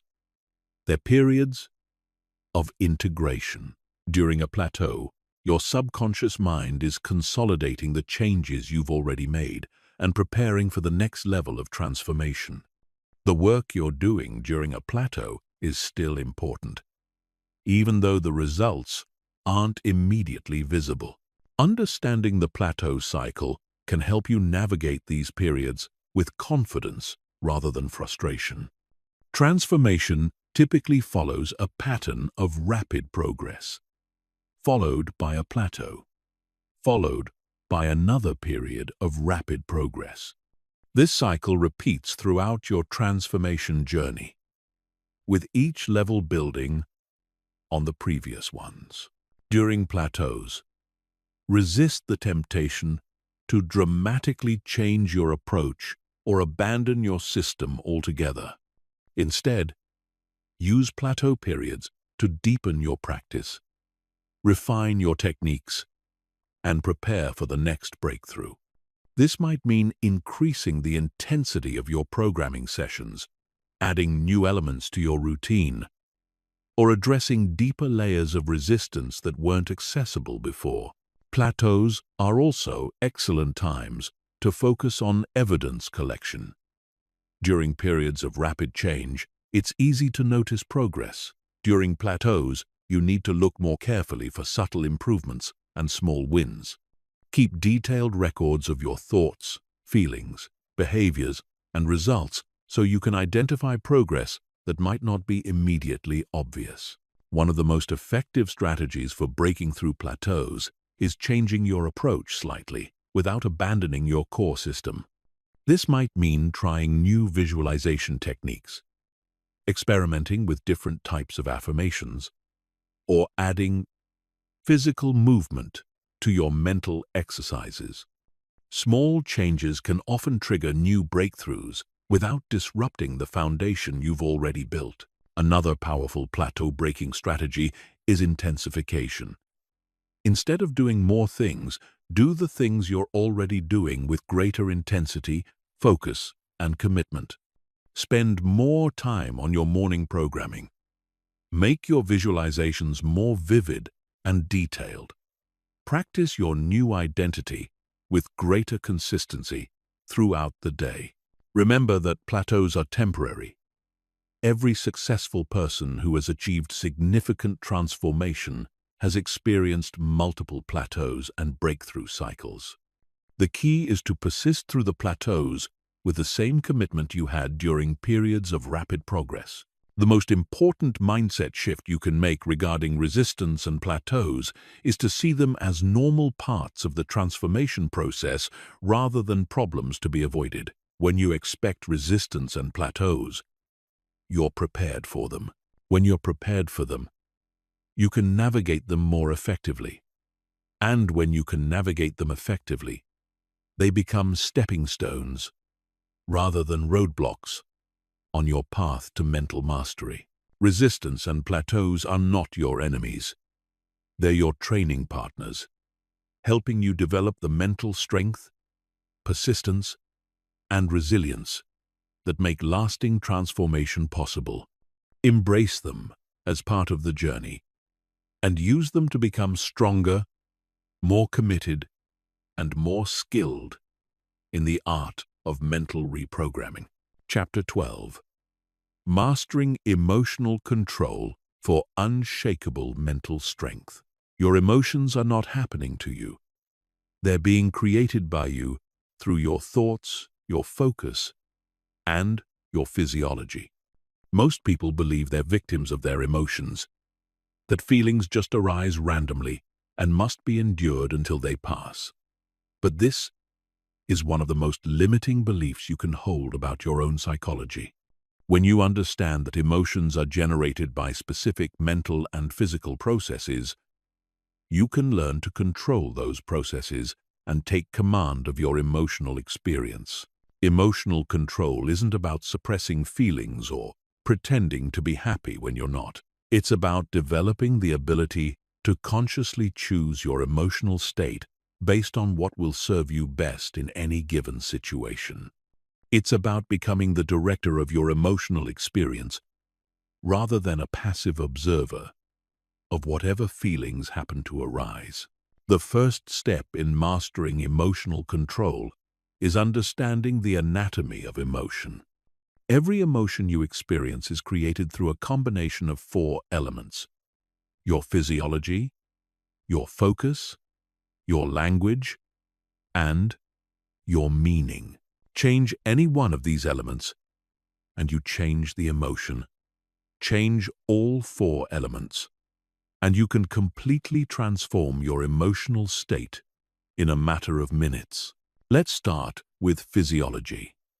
Your body position, breathing pattern, facial expression, and movement patterns all send signals to your brain about how you should feel. When you slouch, breathe shallowly, and move slowly, your brain interprets these signals as depression or low energy. When you stand tall, breathe deeply, and move with purpose, your brain interprets these signals as confidence and vitality. This isn't just correlation, it's causation. Your physiology doesn't just reflect your emotions, it creates them. This is why actors can access genuine emotions by changing their physical state. It's why athletes use specific physical rituals to access peak performance states. And it's why you can change how you feel by consciously changing how you hold and move your body. Develop a repertoire of physical states that correspond to different emotions you want to access. Create a specific posture, breathing pattern, and movement sequence for confidence. Create another one for determination. Create another one for calm focus. Practice these physical states until you can access them instantly, and then use them whenever you need to shift your emotional state. Focus is the second element of emotional control. What you focus on determines how you feel. If you focus on everything that's wrong in your life, you'll feel frustrated and discouraged. If you focus on everything you're grateful for, you'll feel appreciative and optimistic. If you focus on your fears, you'll feel anxious. If you focus on your possibilities, you'll feel excited. Most people focus randomly, allowing their attention to be pulled toward whatever seems most urgent, dramatic, or emotionally charged. But you can train yourself to control your focus deliberately. This is one of the most powerful skills you can develop because it gives you direct control over your emotional experience. Practice focusing exercises throughout the day. When you notice yourself feeling negative emotions, immediately shift your focus to something that generates positive emotions. This might be thinking about your goals, remembering a positive experience, or focusing on something you're grateful for. The key is to make this focus shift quickly and decisively before the negative emotion gains momentum. Language is the third element of emotional control. The words you use to describe your experience literally shape that experience. If you say you're devastated by a setback, you'll feel more intense negative emotions than if you say you're challenged by the same setback. If you say you're furious about a situation, you'll feel more anger than if you say you're concerned about it. This isn't just about positive thinking or using euphemisms to avoid reality. It's about choosing language that serves your goals rather than undermines them. You can acknowledge challenges and difficulties without using language that intensifies negative emotions unnecessarily. Develop a vocabulary of empowering words to describe challenging situations. Instead of saying, "You're stressed," say, "You're energized." Instead of saying, "You're overwhelmed," say, "You're in demand." Instead of saying, "You're failing," say, "You're learning." These language choices don't deny reality. They frame reality in a way that supports your emotional strength and resilience. Meaning is the fourth element of emotional control. The meaning you assign to events determines how you feel about them. If you interpret criticism as evidence that you're not good enough, you'll feel hurt and discouraged. If you interpret the same criticism as valuable feedback that will help you improve, you'll feel motivated and grateful. Every event in your life is emotionally neutral until you assign meaning to it. The meaning you choose determines your emotional response, which determines your actions, which determines your results. This is why two people can experience the same event and have completely different emotional reactions to it. Practice reframing challenging situations in ways that serve your growth and goals. Ask yourself empowering questions like, "How can this help me become stronger?" Or, "What can I learn from this experience?" Or, "How can I use this situation to my advantage?" These questions direct your mind to find meanings that generate empowering emotions rather than disempowering ones. But emotional control goes beyond just managing individual emotions in the moment. It also involves developing what psychologists call emotional fitness. Just like physical fitness, emotional fitness is built through consistent practice and challenge. The more you practice emotional control techniques, the stronger your emotional control becomes. Emotional fitness includes emotional awareness. emotional flexibility, and emotional endurance. Emotional awareness is the ability to recognize what you're feeling and why you're feeling it. Emotional flexibility is the ability to shift between different emotional states as needed. Emotional endurance is the ability to maintain emotional stability even during challenging circumstances. Develop emotional awareness by practicing emotional check-ins throughout the day. Ask yourself, what am I feeling right now? And what caused this feeling? The more aware you become of your emotional patterns, the more control you can exercise over them. Develop emotional flexibility by practicing state changes regularly. Don't wait until you're in a negative state to practice shifting emotions. Practice when you're feeling neutral or positive, so you develop the skill before you need it urgently. Develop emotional endurance by gradually exposing yourself to increasingly challenging situations while maintaining emotional control. Start with small challenges and build up to larger ones. This builds your confidence and your actual ability to stay emotionally balanced under pressure. Advanced emotional control involves learning to use emotions strategically. Different emotions are useful in different situations. Anger can provide energy for taking action. Fear can provide caution and careful analysis. Sadness can provide depth and empathy. The goal isn't to feel good all the time. It's to feel appropriate emotions that serve your goals and relationships. Learn to access specific emotions on demand, based on what the situation requires. If you need to make a difficult decision, access calm, analytical emotions. If you need to motivate yourself to take action, access energized, determined emotions. If you need to connect with someone emotionally, access warm, empathetic emotions. The ultimate goal of emotional control is emotional sovereignty. This means that your emotional state is determined by your conscious choices rather than by external circumstances or unconscious patterns. When you achieve emotional sovereignty, you become unshakable. You can maintain inner peace during chaos, confidence during uncertainty, and optimism during setbacks. Emotional sovereignty doesn't mean you become emotionless or that you never feel negative emotions. It means that you feel emotions consciously and strategically rather than unconsciously and reactively. You become the author of your emotional experience, rather than a character in a story written by circumstances. This level of emotional control takes time and practice to develop, but it's absolutely achievable for anyone willing to commit to the process. When you master emotional control, you master one of the most important aspects of mental reprogramming. Because when you can control how you feel, you can control how you think.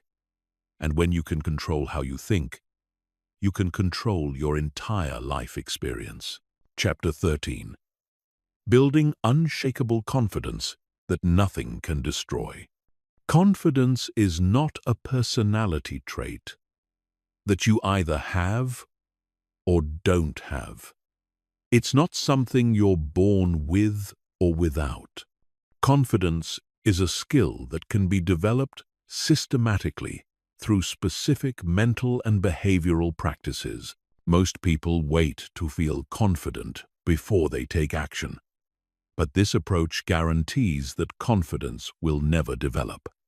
True confidence is built by taking action despite fear, doubt, and uncertainty. The first thing you need to understand about confidence is that it's not the absence of fear or doubt. Confident people feel fear and doubt just like everyone else. The difference is that they've learned to act in spite of these feelings rather than being paralyzed by them. They've developed what psychologists call courage, which is not the absence of fear, but action in the presence of fear. Most people's confidence is fragile because it's based on external validation and past successes. They feel confident when things are going well and lose confidence when they encounter setbacks or criticism. But this kind of confidence is unreliable because it depends on circumstances outside your control. True, unshakable confidence is based on your relationship with yourself rather than on external outcomes. Unshakable confidence has three foundations: self-acceptance, self-efficacy, and self-reliance. Self-acceptance means you value yourself regardless of your performance or other people's opinions. Self-efficacy means you believe in your ability to learn, grow, and handle whatever challenges arise. Self-reliance means you don't need external validation or approval to feel good about yourself. Let's start with building self-acceptance. Most people's confidence is undermined by harsh self-criticism and perfectionist standards. They constantly judge themselves, compare themselves to others, and focus on their flaws and failures. This internal criticism creates a foundation of self-doubt that makes sustainable confidence impossible. Self-acceptance doesn't mean you think you're perfect or that you don't want to improve. It means you recognize your inherent worth as a human being regardless of your current level of skill, success, or social approval.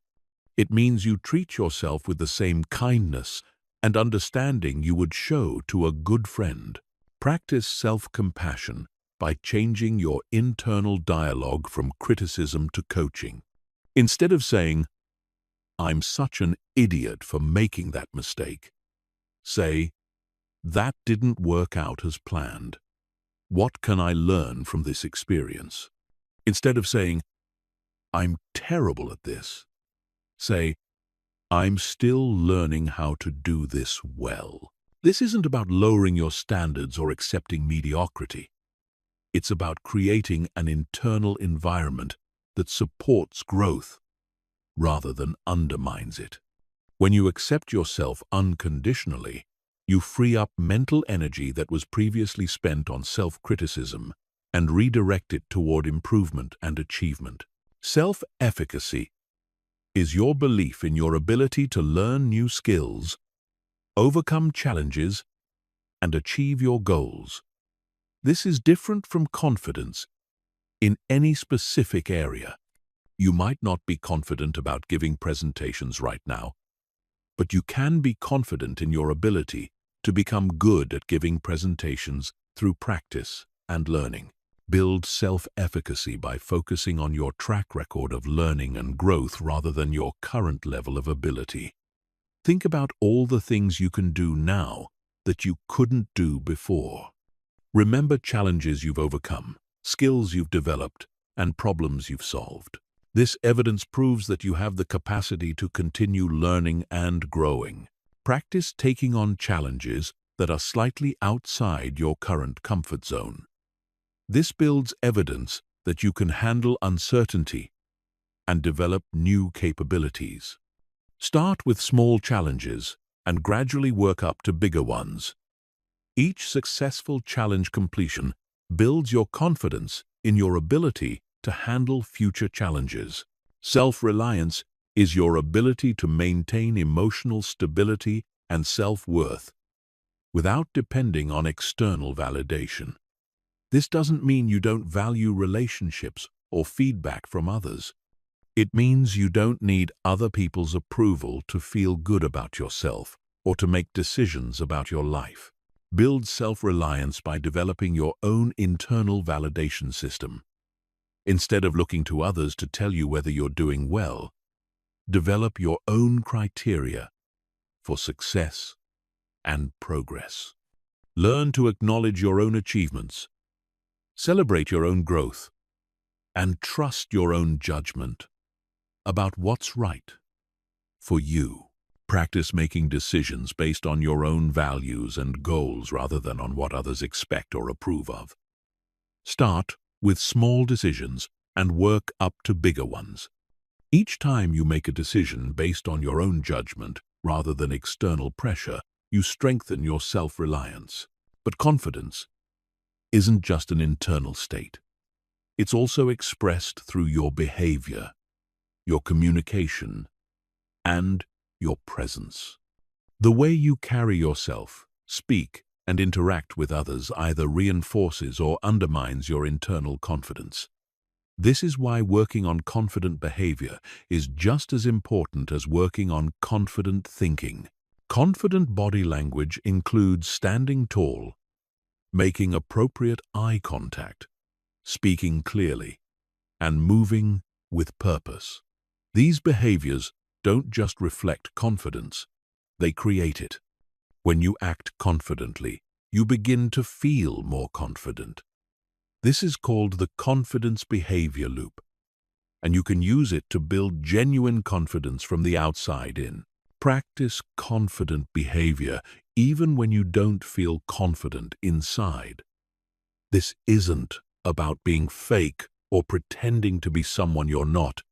It's about acting like the confident version of yourself until that confident version becomes your natural way of being. Confident communication involves speaking up for yourself, expressing your opinions clearly, asking for what you want, and setting appropriate boundaries. Many people undermine their confidence by apologizing unnecessarily, speaking tentatively, or avoiding difficult conversations. Practice assertive communication by expressing your thoughts and needs clearly and directly. This doesn't mean being aggressive or demanding. It means being honest and straightforward about your perspectives and preferences while respecting others' right to their own perspectives and preferences. Confident decision-making involves gathering relevant information, considering your options, making a choice, and then committing to that choice without excessive second-guessing. Confident people understand that no decision is perfect and that mistakes are learning opportunities rather than disasters. Practice making decisions more quickly and with less information than you think you need. Most decisions can be changed or adjusted later, so perfectionism in decision-making is often just a form of procrastination. Build your confidence by making more decisions and learning from the results. One of the most powerful confidence-building practices is what psychologists call mastery experiences. These are situations where you successfully accomplish something that was challenging for you. Each mastery experience builds evidence that you're capable of growth and achievement, which strengthens your overall confidence. Deliberately seek out mastery experiences by setting goals that challenge you but are still achievable with effort and persistence. Break larger goals into smaller milestones so you can experience success more frequently. Celebrate each achievement to reinforce the positive impact on your confidence. Another powerful confidence-building practice is visualization of confident behavior. Spend time mentally rehearsing yourself, acting confidently in various situations. See yourself speaking up in meetings, starting conversations with strangers, taking on challenging projects, and handling criticism gracefully. Make these visualizations as detailed and realistic as possible. Feel the emotions of confidence. See yourself acting with poise and purpose, and hear yourself speaking with clarity and conviction. This mental rehearsal prepares your mind for confident behavior in real situations. The ultimate goal is to develop what psychologists call core confidence. This is confidence that comes from who you are rather than from what you do. It's the unshakable belief that you can handle whatever life presents, and that you're worthy of respect, love, and success, regardless of external circumstances. Core confidence takes time to develop, but it's worth the effort because it can't be taken away by setbacks, criticism, or failures. When you have core confidence, You approach life from a position of strength rather than fear. You take more risks, pursue bigger dreams, and recover more quickly from disappointments. Remember that building confidence is a process, not a destination. Even the most confident people continue to work on their confidence throughout their lives. The goal isn't to reach a point where you never feel doubt or uncertainty. The goal is to develop the ability to act confidently despite these feelings, knowing that your worth and capabilities aren't determined by any single outcome or opinion. Chapter 14. Creating unstoppable momentum and lasting change. Momentum is the hidden force that separates people who achieve lasting transformation from people who make temporary changes and then revert to their old patterns. Momentum isn't just about motivation or enthusiasm. It's about creating systematic progress that builds on itself and becomes increasingly difficult to stop. Most people approach change in a way that prevents momentum from developing. They set huge goals that require massive changes, try to transform everything at once, and expect linear progress without setbacks. When they inevitably encounter obstacles or plateaus, they lose motivation and abandon their efforts. This stop-start pattern prevents momentum from ever building. True momentum is created through the compound effect of small, consistent actions that align with your long-term vision. It's about making progress every single day, even when that progress feels insignificant. It's about understanding that transformation happens gradually through accumulation rather than suddenly through dramatic breakthroughs. The first principle of momentum creation is the power of micro-actions. These are small behaviors that move you toward your goals, but are so easy to complete that resistance is minimal. Micro-actions are important not because of their immediate impact, but because of their cumulative effect and their role in building identity and confidence. If you want to become someone who exercises regularly, your micro-action might be doing 5 push-ups every morning. If you want to become someone who reads more, your micro-action might be reading 1 page every night. If you want to become someone who meditates, your micro-action might be taking 3 conscious breaths every day. These actions seem almost trivial, but they serve several crucial functions. They create daily contact with your desired identity. They build neural pathways associated with your new behaviors. They generate small wins that boost confidence and motivation. And they establish a foundation that can be gradually expanded over time. The key to effective micro-actions is making them so small that you can't reasonably make excuses for not doing them. You want to eliminate the possibility of failure due to time constraints, energy limitations, or motivation fluctuations. When success is virtually guaranteed, you build a track record of consistency that creates positive momentum. Once you've established consistency with micro-actions, you can gradually expand them through a process called progressive overload. This concept comes from strength training, where you gradually increase the weight, repetitions, or intensity of exercises to continue making progress. The same principle applies to any behavior you want to develop. Your 5 daily push-ups might become 10 push-ups, then 15, then a full workout routine. Your 1 page of daily reading might become a chapter, then multiple chapters, then entire books. Your 3 conscious breaths might become 5 minutes of meditation, then 20 minutes, then a comprehensive mindfulness practice. The key to progressive overload is patience and consistency. Increase the challenge only when the current level feels easy and automatic. This prevents overwhelm while ensuring continuous growth. The goal is to stay in what psychologists call the optimal challenge zone, where the task is difficult enough to promote growth, but not so difficult that it causes stress or failure. The second principle of momentum creation is systematic progress tracking. You need concrete evidence that you're moving forward, especially during periods when progress feels slow or invisible. What gets measured gets managed, and what gets managed tends to improve over time. Develop simple but comprehensive tracking systems for your key behaviors and outcomes. This might include daily habit trackers, weekly progress reviews, monthly goal assessments, and quarterly transformation evaluations. The specific metrics you track will depend on your goals, but the important thing is to have objective data about your progress. Track both leading indicators and lagging indicators. Leading indicators are the behaviors and activities that drive results. Lagging indicators are the actual results you want to achieve.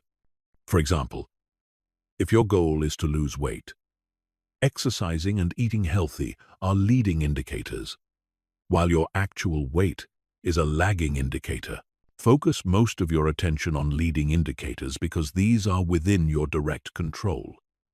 If you consistently do the right behaviors, the results will follow eventually. But if you focus only on results, you might get discouraged during periods when results are slow to appear, despite consistent effort. Review your tracking data regularly to identify patterns, celebrate progress, and make adjustments to your approach. This review process helps you stay connected to your transformation journey and provides motivation during challenging periods. The third principle of momentum creation is environmental momentum. Your environment should be structured to make forward progress easier and backward momentum harder. This means removing obstacles to positive behaviors while creating obstacles to negative behaviors.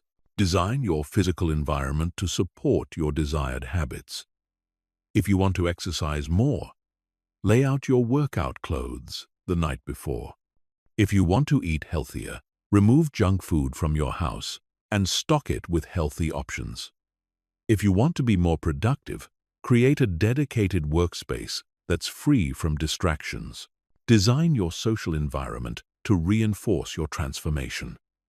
Spend more time with people who embody the qualities you want to develop. Join groups or communities where your desired behaviors are normal and expected. Limit time with people who reinforce old patterns or discourage your growth. Design your digital environment to support your goals.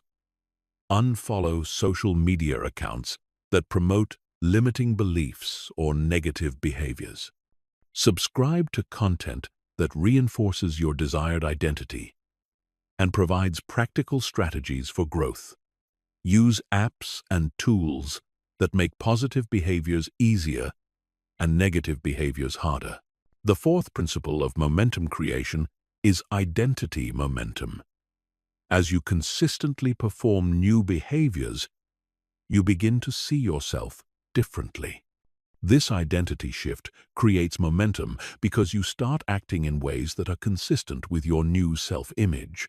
Actively cultivate your new identity through visualization, affirmations, and behavioral consistency. Don't wait until you've achieved your goals to start identifying with your desired identity. Begin seeing yourself as the person you want to become and acting from that identity immediately. Use identity-based language when you talk to yourself and others. Instead of saying, "I'm trying to eat healthy," say, "I'm a healthy person." Instead of saying, "I'm working on being more confident," say, "I'm a confident person." This language shift reinforces your new identity and makes identity consistent behaviors feel more natural. Celebrate identity wins, not just outcome wins. When you choose a healthy meal, Celebrate the fact that you're acting like a healthy person. When you speak up in a meeting, celebrate the fact that you're acting like a confident person. These identity celebrations reinforce your new self-image and create momentum toward continued growth. The fifth principle of momentum creation is compound momentum. This occurs when multiple positive changes start reinforcing each other, creating accelerating progress across all areas of your life. For example, improving your health might give you more energy for work, which leads to better performance, and increased confidence, which motivates you to take care of your health even more. Look for opportunities to create positive feedback loops between different areas of improvement. Choose goals and behaviors that support each other rather than competing for your time and energy. This integrated approach creates synergistic momentum that's more powerful than the sum of its parts. Be patient with the momentum-building process. Momentum takes time to develop, but once it's established, it becomes increasingly powerful and self-sustaining. The first few weeks or months of any transformation process are the most difficult because you're working against inertia and old patterns. But as momentum builds, change becomes easier and more automatic. Remember that momentum can work in either direction.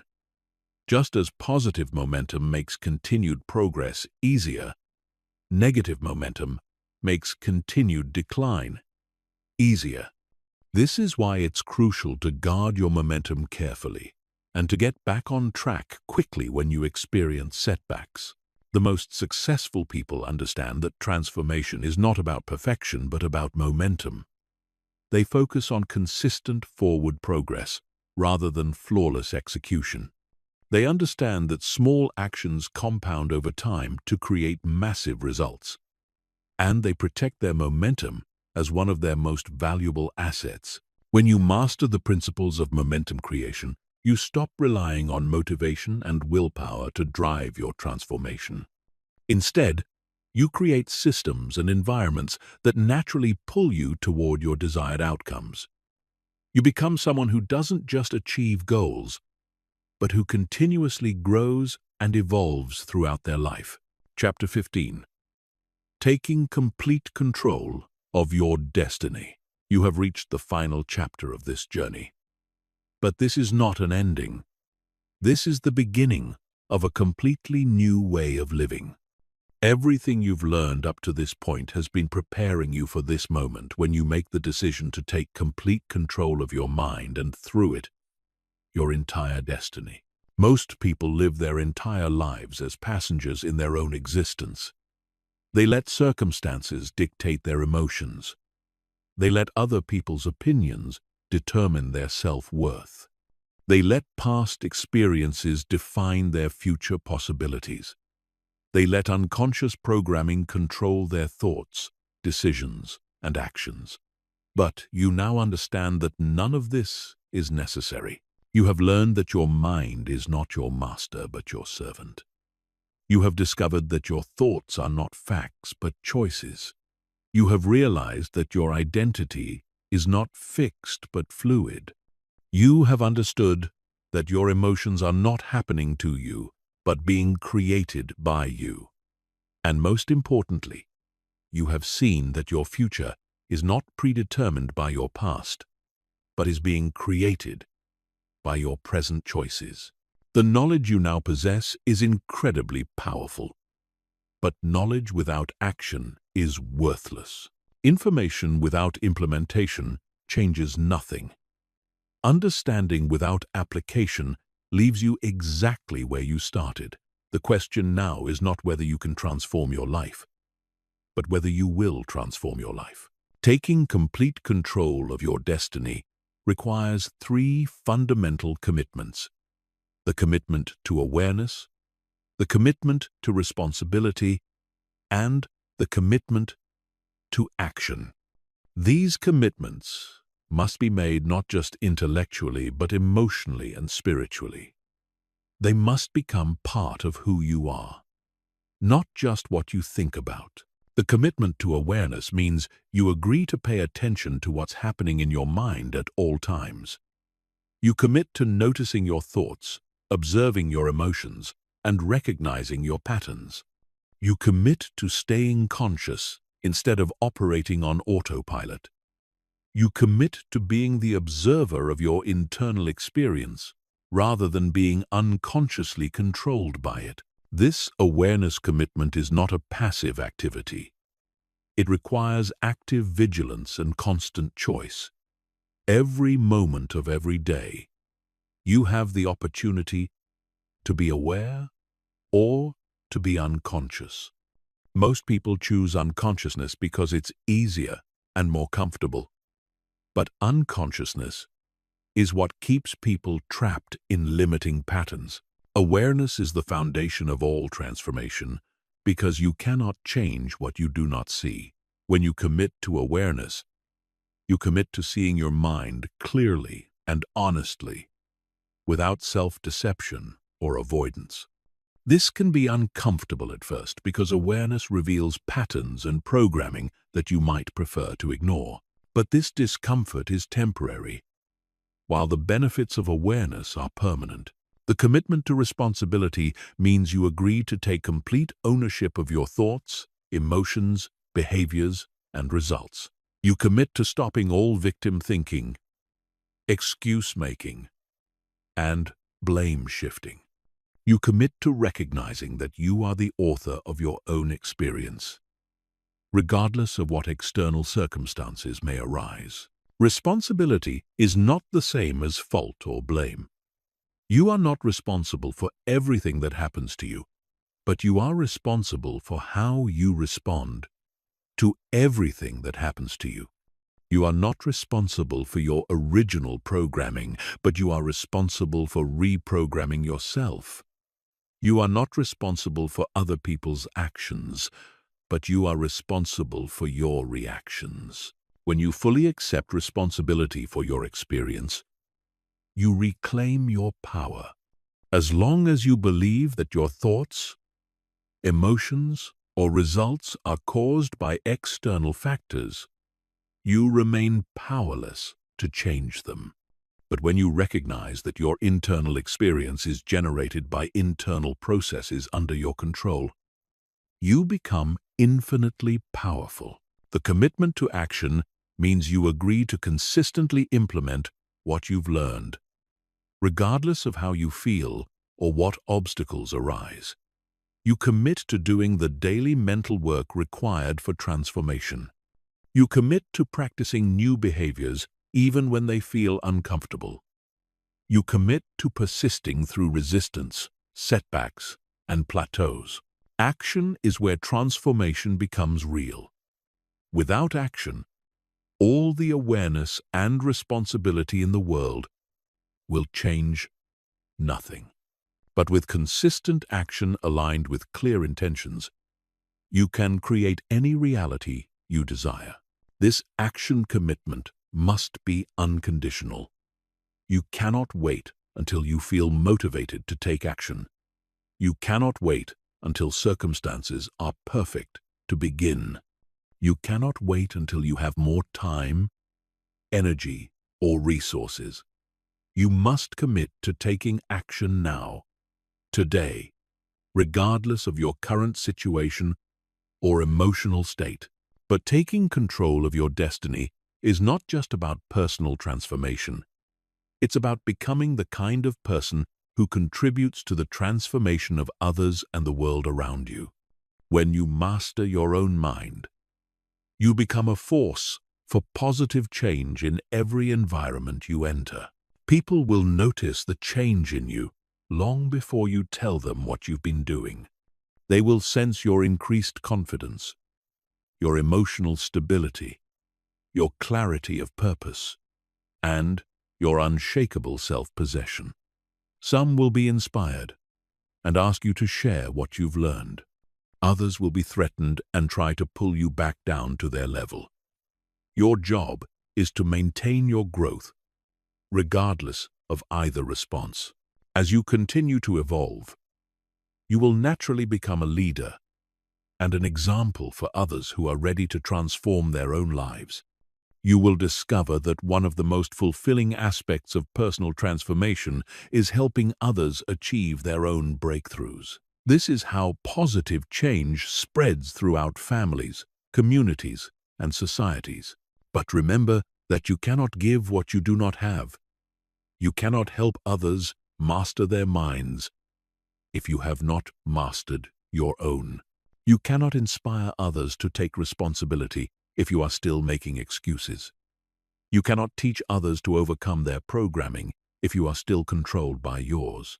This is why your own transformation must always come first. It's not selfish to focus on your own growth. It's necessary. The more you develop yourself, the more you have to offer others. The more you master your own mind, the more effectively you can help others master theirs. The principles and techniques you have learned are not just theories or concepts. They are practical tools that work when applied consistently and correctly. Thousands of people have used these exact methods to transform their lives completely. The only question is whether you will join their ranks.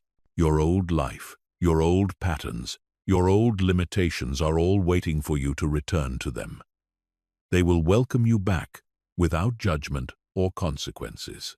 You can close this audiobook, go back to your normal routine, and pretend that nothing has changed. Most people choose this path because it requires no effort and involves no risk. But you also have another choice. You can decide that your old life is no longer acceptable. You can decide that your old patterns no longer serve you. You can decide that your old limitations no longer define you. You can choose to implement what you've learned and create a life that matches your deepest aspirations and highest potential. This choice must be made not once but repeatedly.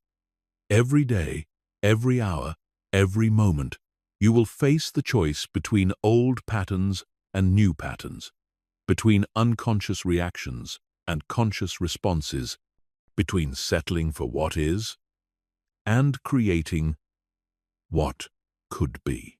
The choice is yours. The power is yours. The time is now. Your destiny is waiting for you to take control of it. The only question remaining is, what will you choose? Everything you need to transform your life completely is now in your possession. You understand the mechanisms that have been controlling your mind. You know the techniques for reprogramming your subconscious. You have the tools for creating new identities, new behaviors, and new results. The transformation process begins the moment you decide to begin. Not tomorrow, not next week, not when circumstances improve, right now. The first step is making the decision that you will no longer be controlled by unconscious programming. The second step is implementing your first micro-action today. The third step is continuing tomorrow regardless of how today goes. Your mind has been sabotaging you, but now you know why and how to stop it. Your subconscious has been running old programs, but now you know how to install new ones. Your identity has been limiting you, but now you know how to transform it. You are not the same person who started listening to this audiobook. You are someone who understands the true nature of mental transformation. You are someone who possesses the knowledge and tools necessary to create any life you desire. You are someone who has the power to take complete control of your destiny. The question is no longer whether transformation is possible. The question is whether you will make transformation inevitable through your daily choices and actions. Your mind is ready to serve you instead of sabotage you. All it needs is your command. Take control. Take action. Take charge of your destiny. Your transformed life is waiting for you to claim it.